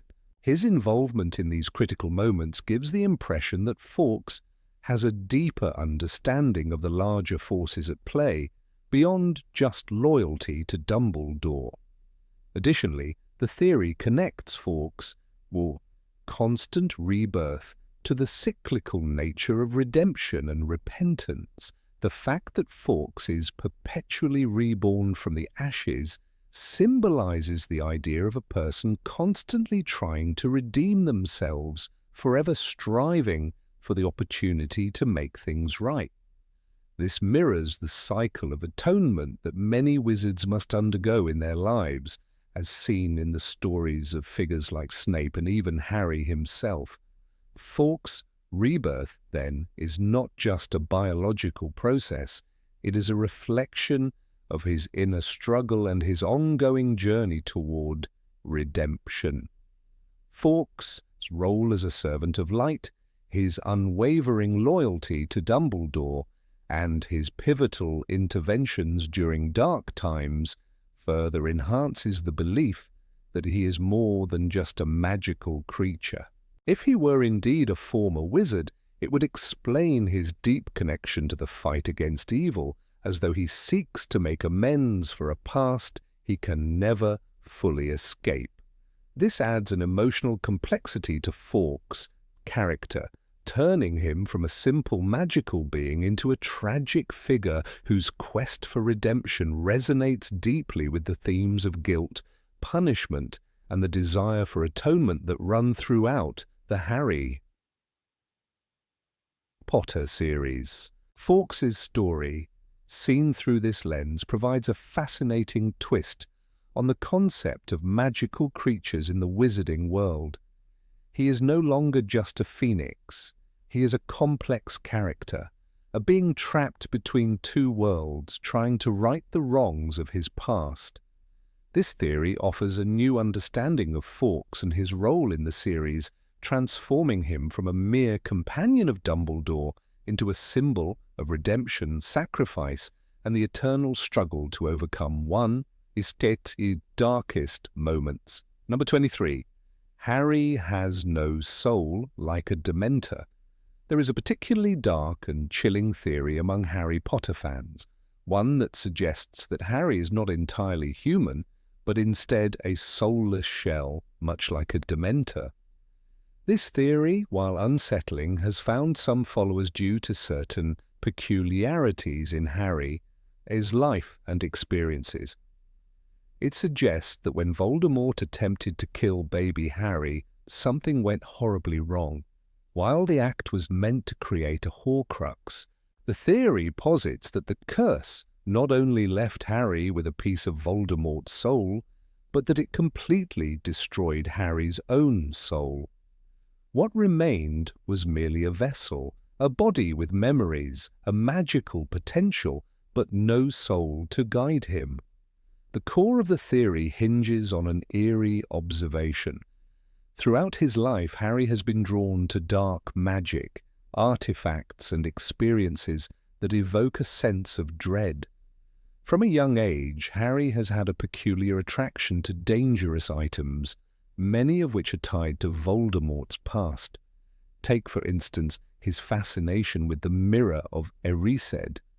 This mirror, which reflects a person's deepest desires, shows Harry his deceased parents, but it also shows a deep yearning, a hollowness that speaks to an emotional void. The mirror, however, is not the only object that seems to beckon Harry. His connection to Tom Riddle's diary in the Chamber of Secrets is also unsettling.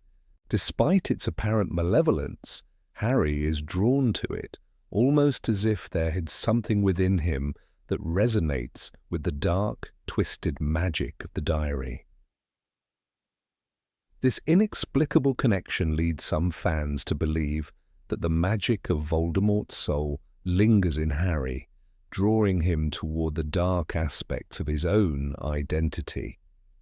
It's not just magical objects that seem to influence Harry. His experiences with voices and dreams point to a deeper, more sinister connection. Harry's ability to hear the voice of Voldemort, particularly during moments of intense emotion, further strengthens the theory that his soul may be in some way tethered to the Dark Lord. In the Order of the Phoenix, Harry's mental connection with Voldemort deepens, and he begins to experience the Dark Lord, his emotions firsthand. This is not simply the work of a magical connection. It is as though Harry is receiving a strange, distant signal from a place he should not have access to. He sees visions of Voldemort's actions, hears his thoughts, and experiences a deep, chilling cold, much like the sensation caused by dementors. The theory posits that this coldness is not just a side effect of Voldemort's presence, but rather a symptom of Harry's own soullessness. This phenomenon is eerily similar to the effects of dementors, which feed on human souls. Dementors are notorious for stripping away the warmth of life, leaving their victims to experience the worst memories of their lives, draining them of all hope and joy. Harry's encounters with dementors are consistently described in a way that mirrors this soulless state. In The Prisoner of Azkaban, Harry's first encounter with the dementors leaves him feeling cold and empty, as though his very essence has been drawn out of him. His ability to hear the screams of his mother in the midst of the Dementor's presence only serves to highlight his emotional isolation. There is a sense of misery in these scenes that extends beyond mere fear or sadness. It is as though Harry is experiencing a loss that transcends even the death of his parents. This unique connection to the Dementors is viewed by proponents of the theory as evidence of Harry's own lack of a soul. In addition to these peculiar experiences, Harry's perpetual sense of emptiness and longing contributes to the theory that he is living without a soul. Throughout the series, Harry is plagued by a constant sense of sorrow and isolation. He often finds himself feeling out of place, both in the magical world and within his own emotions. Harry's internal struggle with his identity is amplified in The Half-Blood Prince, where he learns more about his connection to Voldemort and begins to question the nature of his existence. In this moment, Harry begins to wonder whether he is destined to become like the very Dark Lord he seeks to destroy. His fear of becoming a murderer, of losing his humanity, reflects a deep internal struggle, one that fans believe is the result of his soulless state. Harry's relationship with the people around him is also marked by an overwhelming sense of detachment. While Harry cares deeply for his friends, there are moments when he seems unable to truly connect with them. His isolation is particularly evident in the Deathly Hallows, when Harry begins to shut himself off from Ron and Hermione in the midst of their quest to destroy Voldemort's Horcruxes. This emotional distance is not just the result of the pressures of the war, but speaks to a deeper sense of alienation that Harry feels throughout the series. It's as though, despite his best efforts, he cannot fully connect with others on an emotional level. Another example of Harry's apparent emotional void can be seen in his relationship with Ginny.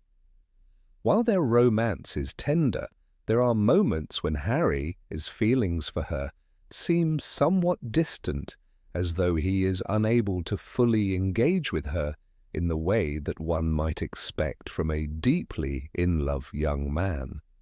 This disconnect is particularly evident when Harry leaves Ginny behind, choosing instead to embark on a solitary journey to destroy Voldemort's Horcruxes.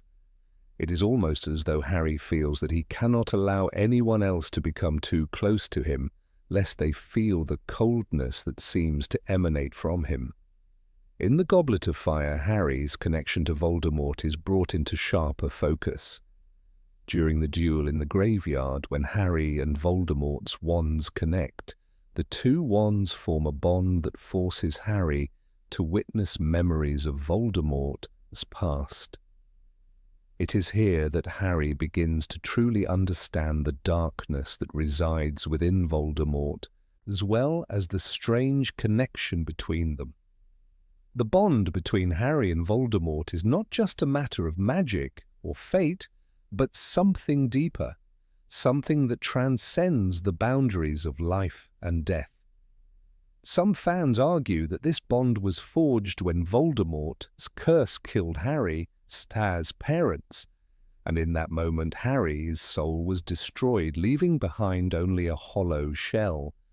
This theory, while unsettling, is rooted in some of the most haunting and ambiguous aspects of Harry's journey. There are numerous instances throughout the series where Harry's experiences seem to hint at a deeper, more complex truth about his existence. The fact that Harry is able to withstand so much pain, loss, and suffering without completely breaking down could be seen as evidence of his soullessness. While the theory is dark and difficult to accept, it offers a chilling interpretation of Harry's struggle and his ultimate triumph. It is a theory that plays with the idea that Harry, in his quest to destroy Voldemort, is not merely fighting an external enemy, but is also battling an internal darkness that threatens to consume him from within. The final moments of the series offer a striking reflection of this theory. In the Deathly Hallows, Harry is self-sacrifice in the Forbidden Forest, where he willingly walks to his death, could be interpreted as an attempt to rid himself of the last vestiges of Voldemort's soul within him. When Harry is struck by Voldemort's curse and finds himself in the limbo-like King's Cross station, he has a conversation with Dumbledore, who explains that Harry is not truly dead.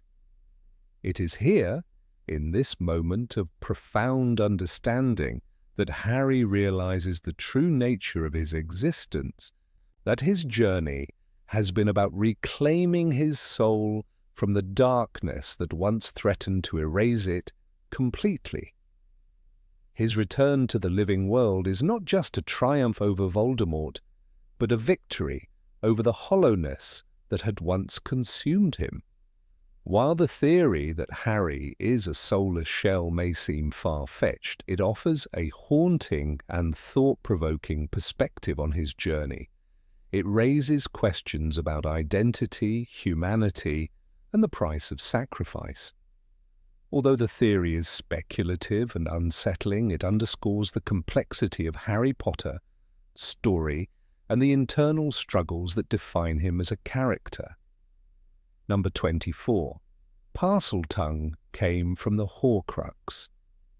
There is a peculiar theory that has circulated among Harry Potter fans over the years, one that delves deep into the nature of Harry's connection to snakes, and more specifically, his ability to speak Parseltongue. This strange theory suggests that Harry's gift for communicating with snakes is not the legacy of Voldemort, as we are led to believe throughout the books, but rather a direct result of the Horcrux implanted within him. According to this theory, Harry's Parseltongue ability was not a gift, but a consequence of dark magic, tied to the fragment of Voldemort's soul living inside him. Once the Horcrux was destroyed, Harry lost this ability, signaling that the power to speak to snakes was never truly his, but something imposed on him by the very forces he fought against. The first time Harry speaks Parseltongue is a pivotal moment in Harry Potter and the Chamber of Secrets. When Harry finds himself in a perilous situation in the entrance hall of the school, speaking in a language he doesn't understand, he realizes that he is communicating with a snake. It is shocking and mysterious. Harry had no idea where the words were coming from. He had never spoken Parseltongue before. It is a moment that causes confusion and fear, especially among his friends, who are unsure whether Harry's new ability marks him as being aligned with dark magic or Voldemort himself. At the time, we are led to believe that this is a gift that Harry inherited from Voldemort when the Dark Lord attempted to kill him as a baby. However, this theory challenges that assumption. It proposes that Harry's ability to speak Parseltongue is not an inherited trait, but a byproduct of the Horcrux within him. According to this interpretation, Voldemort's fragment of soul which was embedded in Harry had a profound and perhaps unforeseen effect on Harry's abilities. When Voldemort attempted to kill Harry as a child, the dark magic that left its mark on Harry did more than just leave him with a lightning bolt scar. It bonded Harry to the dark serpentine magic of Voldemort, granting him the ability to speak to snakes.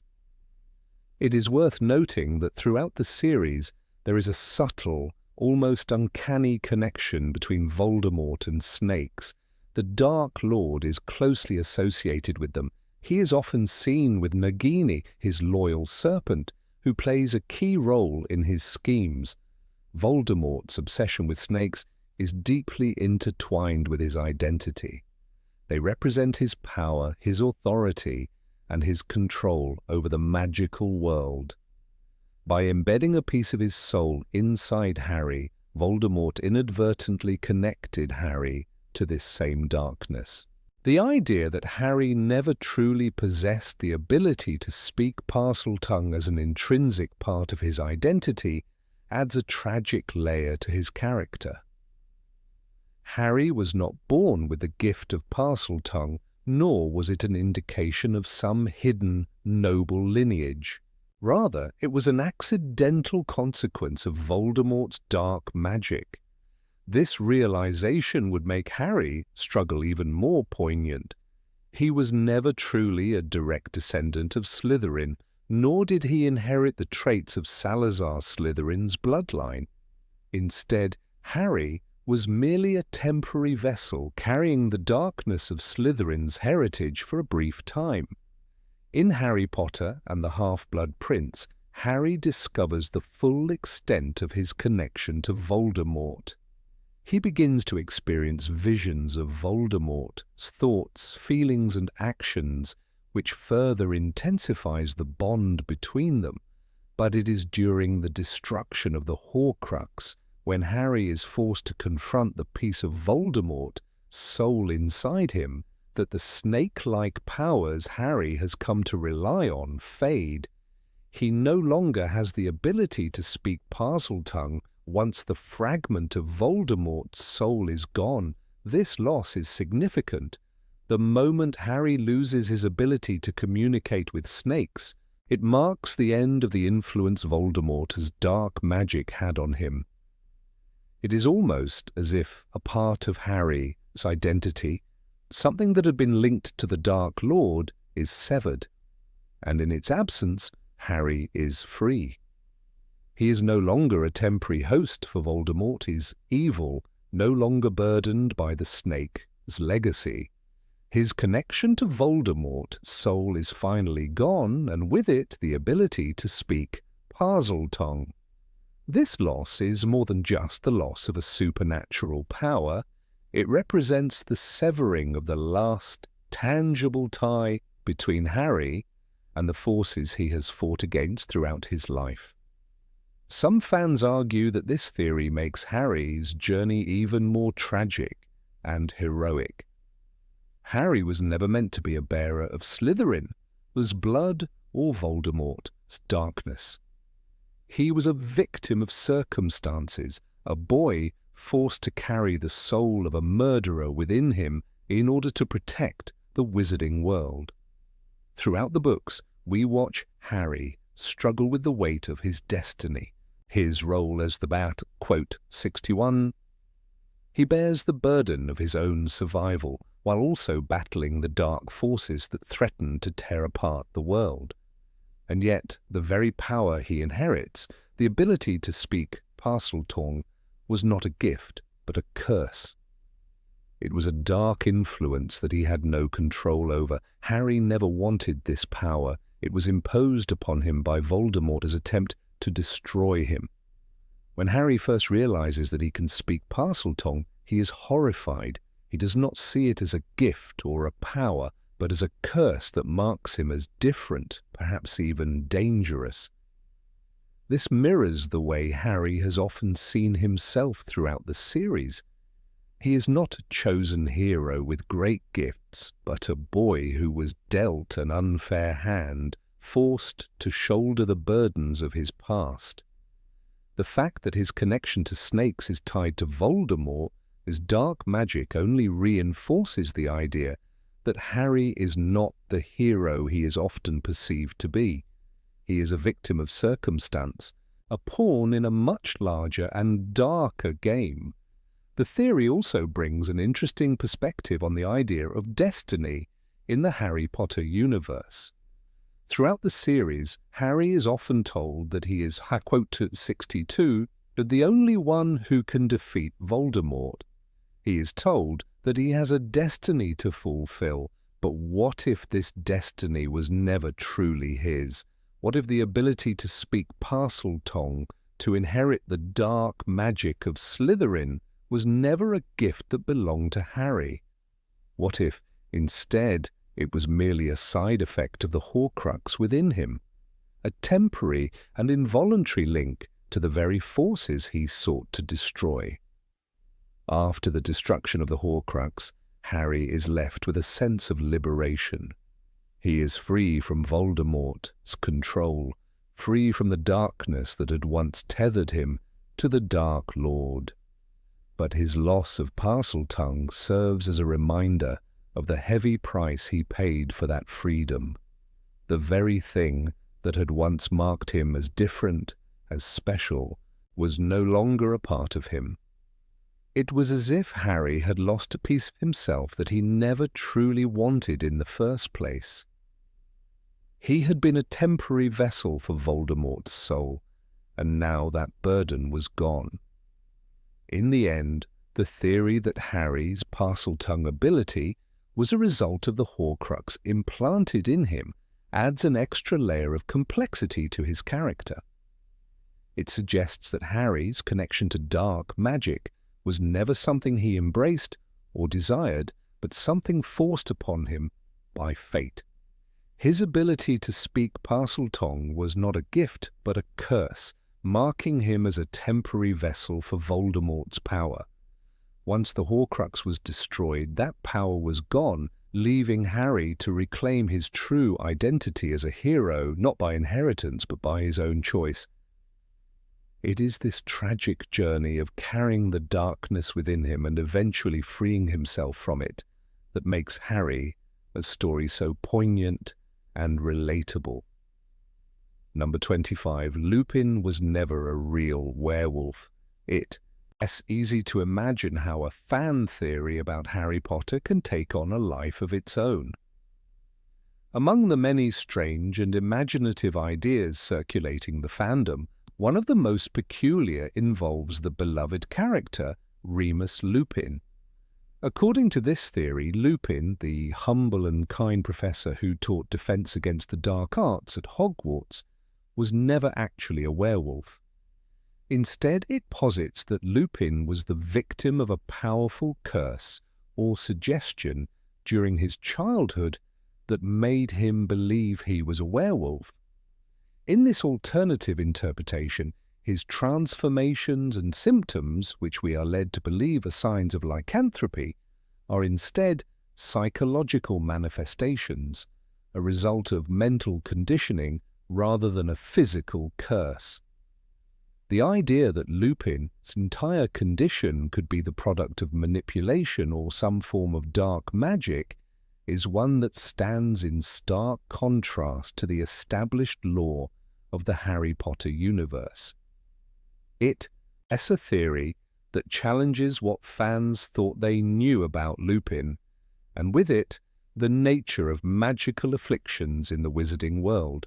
Remus Lupin's supposed affliction is first introduced when Harry and his friends meet him as their new Defense Against the Dark Arts teacher in Harry Potter and the Prisoner of Azkaban.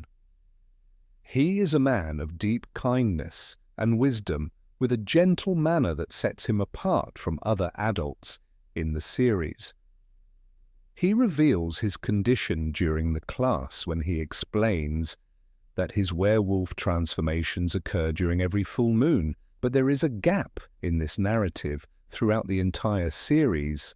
Lupin, as transformations seem to occur only when there are other people around to witness them.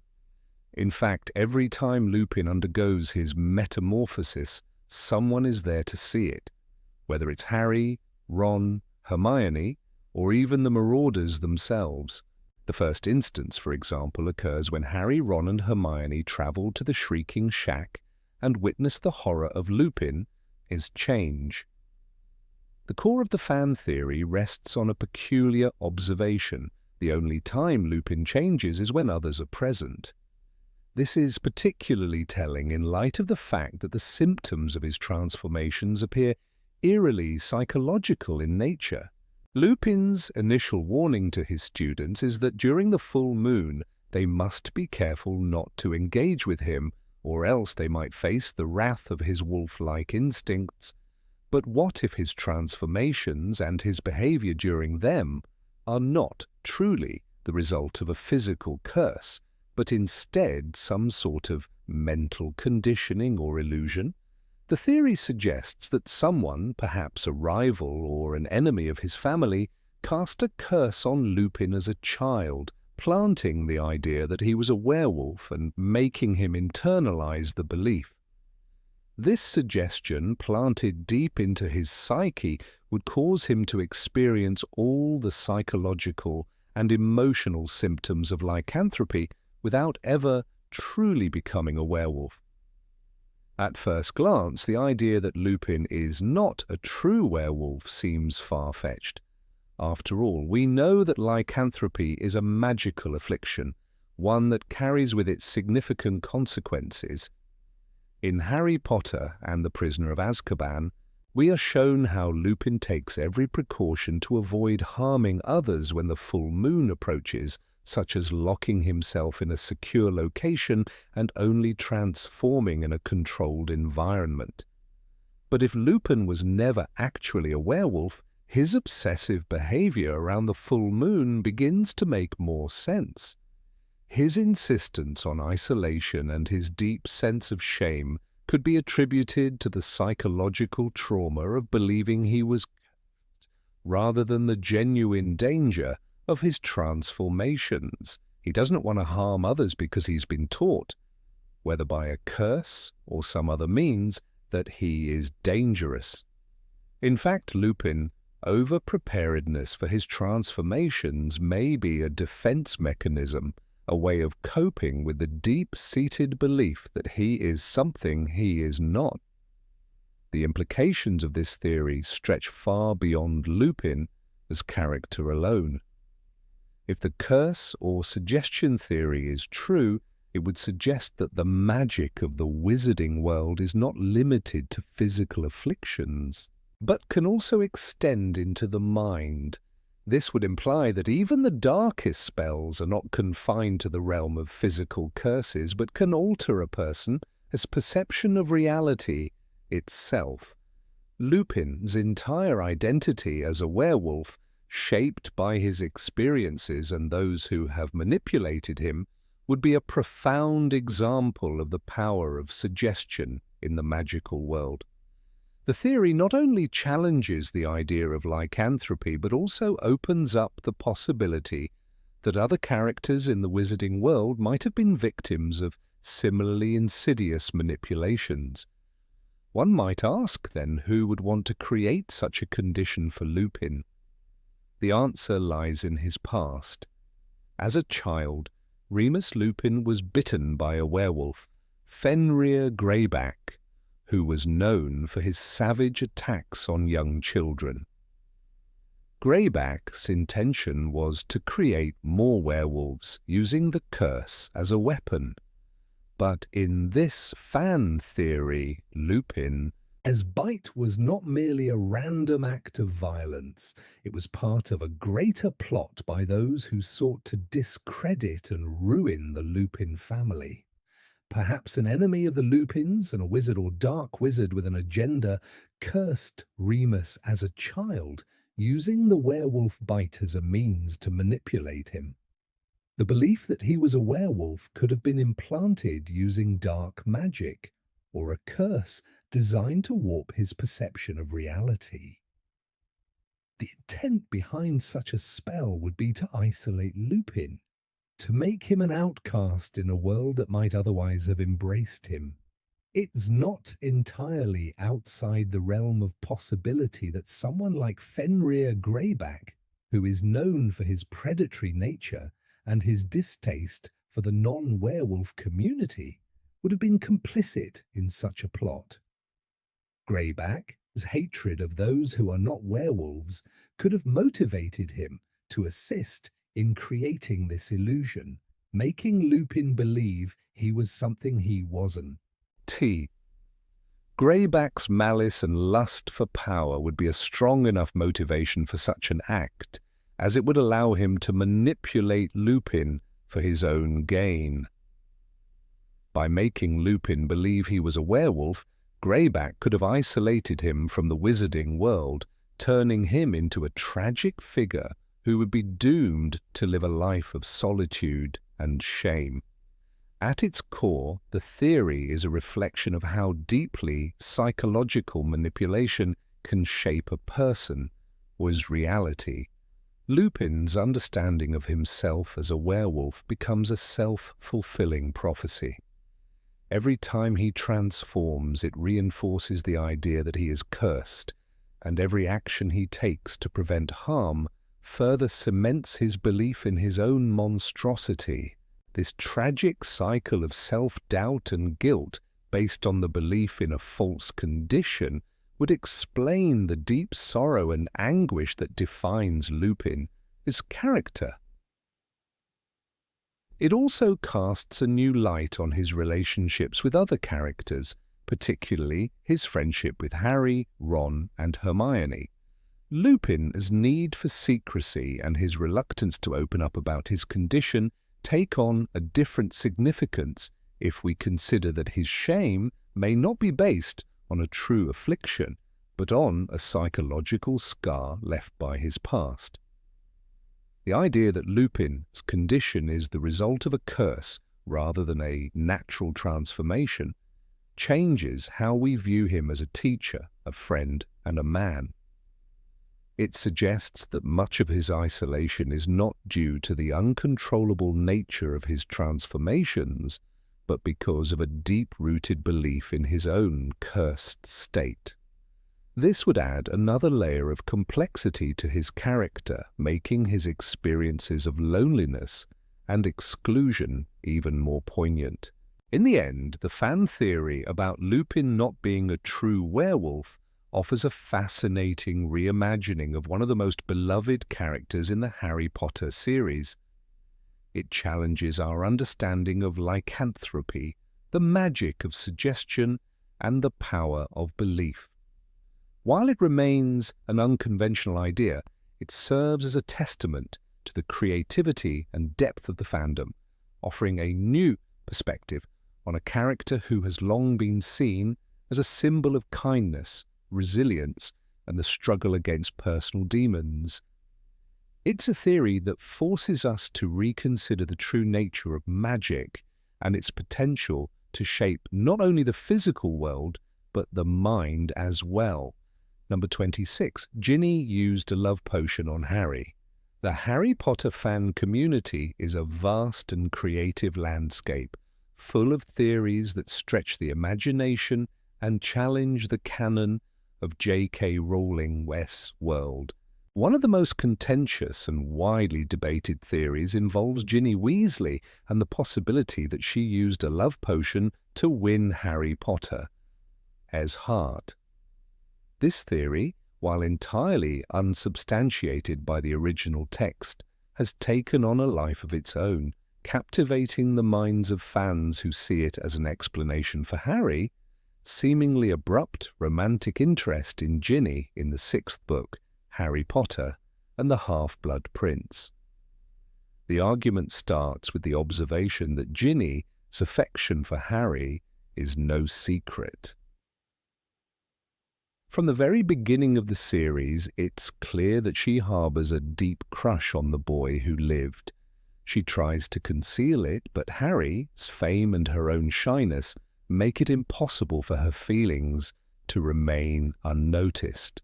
However, it's not until the sixth book that her feelings for Harry begin to blossom into something more than adolescent infatuation.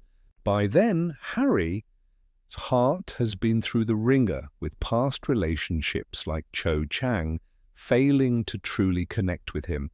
Harry's attraction to Ginny seems sudden, even jarring to some readers considering how little attention he paid to her before. The fans who subscribe to the love potion theory point to this sudden change in Harry's behavior as a clue that something magical is at play.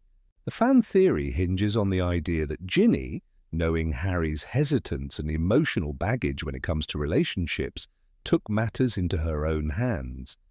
According to this interpretation, Ginny used a love potion to subtly influence Harry's affections. Love potions, as we know, are not unknown in the wizarding world. They have appeared multiple times throughout the series, from the infamous potion that Harry, his mother Lily, brewed for Severus Snape in the third book, The Prisoner of Azkaban, to the love potion used by Romilda Vane in the sixth book to try to seduce Harry. A love potion is not just a tool of manipulation, but a powerful force that can shape the emotions and thoughts of the person who consumes it. The potion works by infusing the drinker with overwhelming attraction, sometimes even obsession, toward the person who has enchanted it. The theory suggests that Ginny, having known Harry for years, realized that simply waiting for Harry to fall for her wasn't going to work. Instead, she chose to take a more direct route to winning his affection. She may have used a love potion on Harry's food or drink, with the most likely suspect being one of the communal meals in the Great Hall at Hogwarts. The Weasley family, as part of their regular school routine, dines with Harry often, giving Ginny ample opportunity to slip something into his food. Love potions are generally harmless, but they can have a long-lasting effect on the victim, drawing them into a love that may feel true, but which is ultimately manipulated by external forces. The sudden shift in Harry's feelings for Ginny, particularly in Half-Blood Prince, does not go unnoticed by the fans who subscribe to this theory. Harry, who had previously seen Ginny as little more than Ron's younger sister, begins to develop an intense, passionate attraction to her.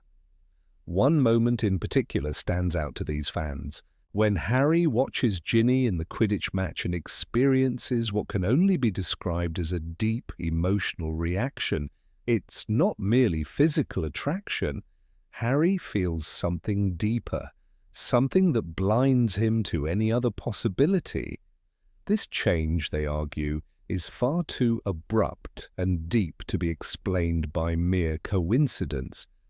Harry's internal conflict about his feelings for Ginny becomes a central plot point, but to those who believe in the potion theory, it represents something darker. Harry's feelings are not entirely his own. Ginny's mastery of potions is another cornerstone of this theory. As a student at Hogwarts, she would have been well versed in the art of potion making, an essential part of her magical education. Her mother, Molly Weasley, has been accused by some fans of using similar means to keep Arthur Weasley under her control. The Weasley family dynamic, while loving, has been the subject of much speculation. Molly's intense devotion to Arthur could be seen as bordering on possessiveness, and there are moments in the books when she seems overly controlling in her love for her husband. Some fans even speculate that Molly's deep affection for Arthur might have been influenced by her own use of a love potion passed down through generations of witches who used it to maintain control over their spouses. If Ginny were to learn such methods from her mother, it wouldn't be a stretch to imagine her applying them to her own romantic life, especially when her target was as elusive as Harry Potter. In Half-Blood Prince, Harry is shown to have a growing attraction to Ginny that he struggles to understand. He begins to feel uneasy about his newfound feelings, and in his mind they feel unnatural, out of place. The book even contains a scene where Harry is perplexed by the speed with which his feelings for Ginny seem to have developed. He wonders if he is simply reacting to the growing tension between them, or if something more significant is at play. This is where the love potion theory finds its strongest roots. The idea is that Harry, despite all his bravery and intelligence, has no clue that he is under the influence of a magical substance. The potion, subtle and insidious, works its way into his mind, convincing him that his attraction to Ginny is genuine. There is also the question of Ginny's actions in the 6th book. Ginny, unlike other characters, seems unusually confident and comfortable in her interactions with Harry. She never seems awkward or hesitant, despite the obvious history they share. She isn't afraid to show her affection openly, and it could be argued that this self-assuredness is the result of a deep understanding of her power over Harry. For the potion theory to hold weight, Ginny's confidence in herself and her relationship with Harry would be a key piece of evidence. Ginny at this point may have realized that Harry would never see her as anything other than Ron's younger sister if she didn't take control of the situation. The love potion becomes not just a tool of magic, but an instrument of agency, enabling Ginny to take charge of her own romantic destiny. Critics of this theory argue that there is no concrete evidence to support it, and that the idea of Ginny using a love potion is far too sinister for the otherwise kind-hearted character. Ginny, after all, is depicted as a strong, independent young woman who eventually wins Harry's affection through her own merit. The progression of their relationship in the books suggests that their bond grows out of shared experiences, mutual respect, and a growing emotional connection. Harry's attraction to Ginny may seem sudden, but it is rooted in the experiences they share, especially in the dangerous and emotionally charged atmosphere of their final year at Hogwarts. To claim that Ginny used a potion to manipulate Harry undermines the sincerity of their relationship and ignores the emotional growth that both characters undergo throughout the series. Ultimately, the theory of Ginny using a love potion to control Harry's emotions remains a fan-created narrative fueled by speculation and a desire to explain what some see as an unexplained romantic development. While it offers an interesting perspective on Ginny, his character, and the complexities of magical influence, it is important to remember that it is not supported by the official text of J.K. Rowling's books. Ginny's relationship with Harry is built on a foundation of trust, respect, and shared experience, and any suggestion that it was influenced by a love potion, however intriguing, is ultimately a product of fan imagination rather than canon fact. Number 27. Albus Severus Potter will become the next Dark Lord. The theory that Albus Severus Potter, Harry Potter's second son, could one day rise as the next Dark Lord has captivated the imagination of fans, offering a compelling twist on the legacy of the Potter family. In the final chapters of Harry Potter and the Deathly Hallows, Harry's son, named after two Hogwarts headmasters, Albus Dumbledore and Severus Snape, seems destined for greatness, or perhaps something darker. The names themselves carry heavy weight in the wizarding world, associated with monumental figures, one a hero and the other a notorious Slytherin.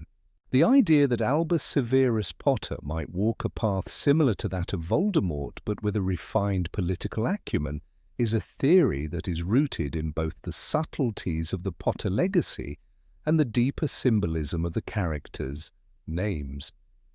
The theory starts with the significance of Albus Severus' name. The two men after whom he is named lived their lives on the razor-thin line between light and darkness. Albus Dumbledore, the greatest wizard of his time, was a beacon of light and hope, yet his past is filled with mistakes and moral ambiguity. Severus Snape, on the other hand, was a man defined by his internal conflict, someone who walked the fine line between good and evil throughout his life. Snape's bravery in the face of danger, his unyielding loyalty to Harry Potter, and his secret sacrifice were only truly understood after his death. Yet Snape's association with Slytherin and his past actions cannot be ignored, and some fans interpret Albus Severus' name as a subtle hint that he might embrace the same cunning and ambitious qualities that defined Snape's life. Harry's words to his son, "You carry the name of two men who were great wizards and who both were, in their ways, heroes," are often cited as evidence that Albus Severus has the potential to be a figure who transcends his father's legacy. Harry's reference to Snape being the bravest man he ever knew is a crucial piece of this puzzle. Snape, who once served as a double agent for Voldemort, risked everything for the greater good. But Snape's heart was deeply entwined with Slytherin values, ambition, resourcefulness, and cunning. These qualities might be passed down to his namesake, Albus Severus, who could find himself torn between following the path of bravery and love set by Dumbledore or the calculated, power-driven approach favoured by Slytherins like Snape.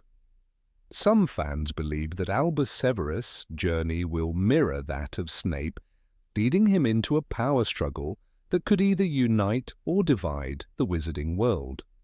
While the Harry Potter series predominantly focuses on the battle between light and dark, the concept of a grey wizard has always intrigued readers. Albus Severus may be a wizard who seeks to wield his power in a more subtle way than his father did. Instead of using brute force or fear like Voldemort, he might be drawn to the shadows of wizarding politics, manipulating the system from within, as Dumbledore did before him. The idea of a Dark Lord who operates behind the scenes, pulling the strings and playing the long game, offers a chilling yet fascinating vision of what Albus Severus could become. The theory also hinges on the underlying tension between light and dark that is embedded within Albus Severus' name. His father, Harry, defeated the Dark Lord Voldemort, and Harry's life was dedicated to protecting his family and fighting against injustice. But even Harry's character is not without its flaws. Harry was once tempted by the idea of wielding power, and his connection to the Elder Wand, as well as his ability to resist its allure, is a reminder of the danger that lies within the desire for control. Albus Severus, being named after two figures who experienced the temptations of power, could find himself similarly tested. The dark allure of ambition, symbolized by Snape's legacy, could become stronger for Albus Severus as he navigates his own place in the wizarding world. One significant part of this theory comes from the idea that Albus Severus might be placed in Slytherin at Hogwarts.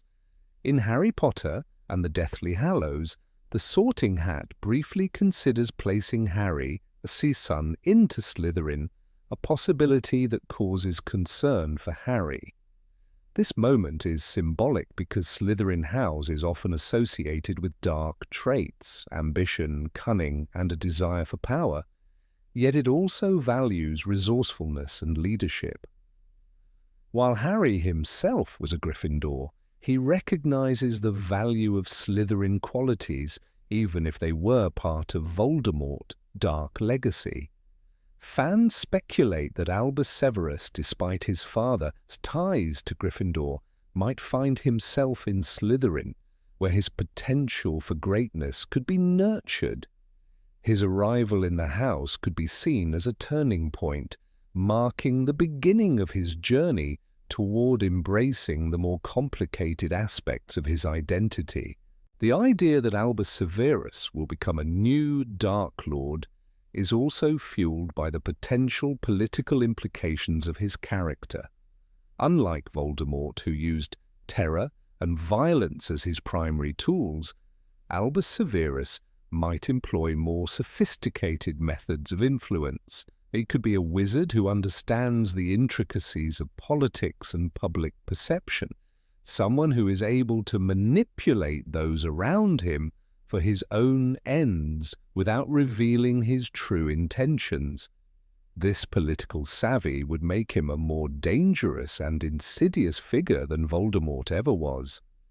Albus Severus might not need to resort to dark magic or open warfare. Instead, he could wield power through alliances, manipulation, and a quiet mastery of the wizarding world, inner working. The cunning of a Slytherin, combined with the wisdom of Dumbledore, would make him a formidable force. At the heart of this theory is the question of what Albus Severus would choose. Would he follow in the footsteps of Dumbledore, using his power to protect others and fight for justice? Or would he be more inclined to follow Snape's example, embracing the complexities of power and control? The fact that Albus Severus is named after two men who straddled the line between light and dark suggests that he might be a figure who must ultimately decide which side he will take. This internal conflict would mirror Snape's struggle throughout his life, making Albus Severus a character whose path is not predetermined. The fans who support this theory believe that Albus Severus, with his inherited qualities, will face the same moral choices that haunted Snape and Dumbledore. The idea that Albus Severus could become the next Dark Lord also challenges the very concept of what it means to be good or evil in the wizarding world. Throughout the Harry Potter series, the characters are presented with the idea that the line between good and evil is not always clear. Snape, who started as an enemy but ultimately revealed his true loyalty to Harry, exemplifies the complexity of these labels. Albus Severus, with his dual heritage, could be the next to challenge these notions, blurring the lines between the two sides in a way that forces the wizarding world to reconsider its definitions of heroism and villainy. The mention of Albus Severus' potential dark future is also tied to the prophecy of the Chosen One. In the final book, Harry realizes that his own survival was part of a larger prophecy. Some fans suggest that Albus Severus might one day be involved in a similar prophecy, but one that speaks not of light overcoming dark, but of a figure who could manipulate the balance between the two. The theory posits that Albus Severus could be the key to a new kind of power struggle, one that doesn't rely on the simplistic good versus evil dichotomy that defined Voldemort's reign. Instead, his role could be one of subtlety, where the balance of power is more intricate and less easily understood. In the end, Albus Severus Potter's destiny is a mystery that fans continue to speculate about. Could he be the next Dark Lord? Could he rise to power in a way that no one expects? The weight of his name, combined with his potential for greatness, makes him a fascinating character to imagine. His journey will likely be one that echoes the complexities of his namesakes, Dumbledore's wisdom and Snape, its internal struggle, leaving open the possibility that Albus Severus could one day decide the fate of the wizarding world in his own way, just as Voldemort did before him.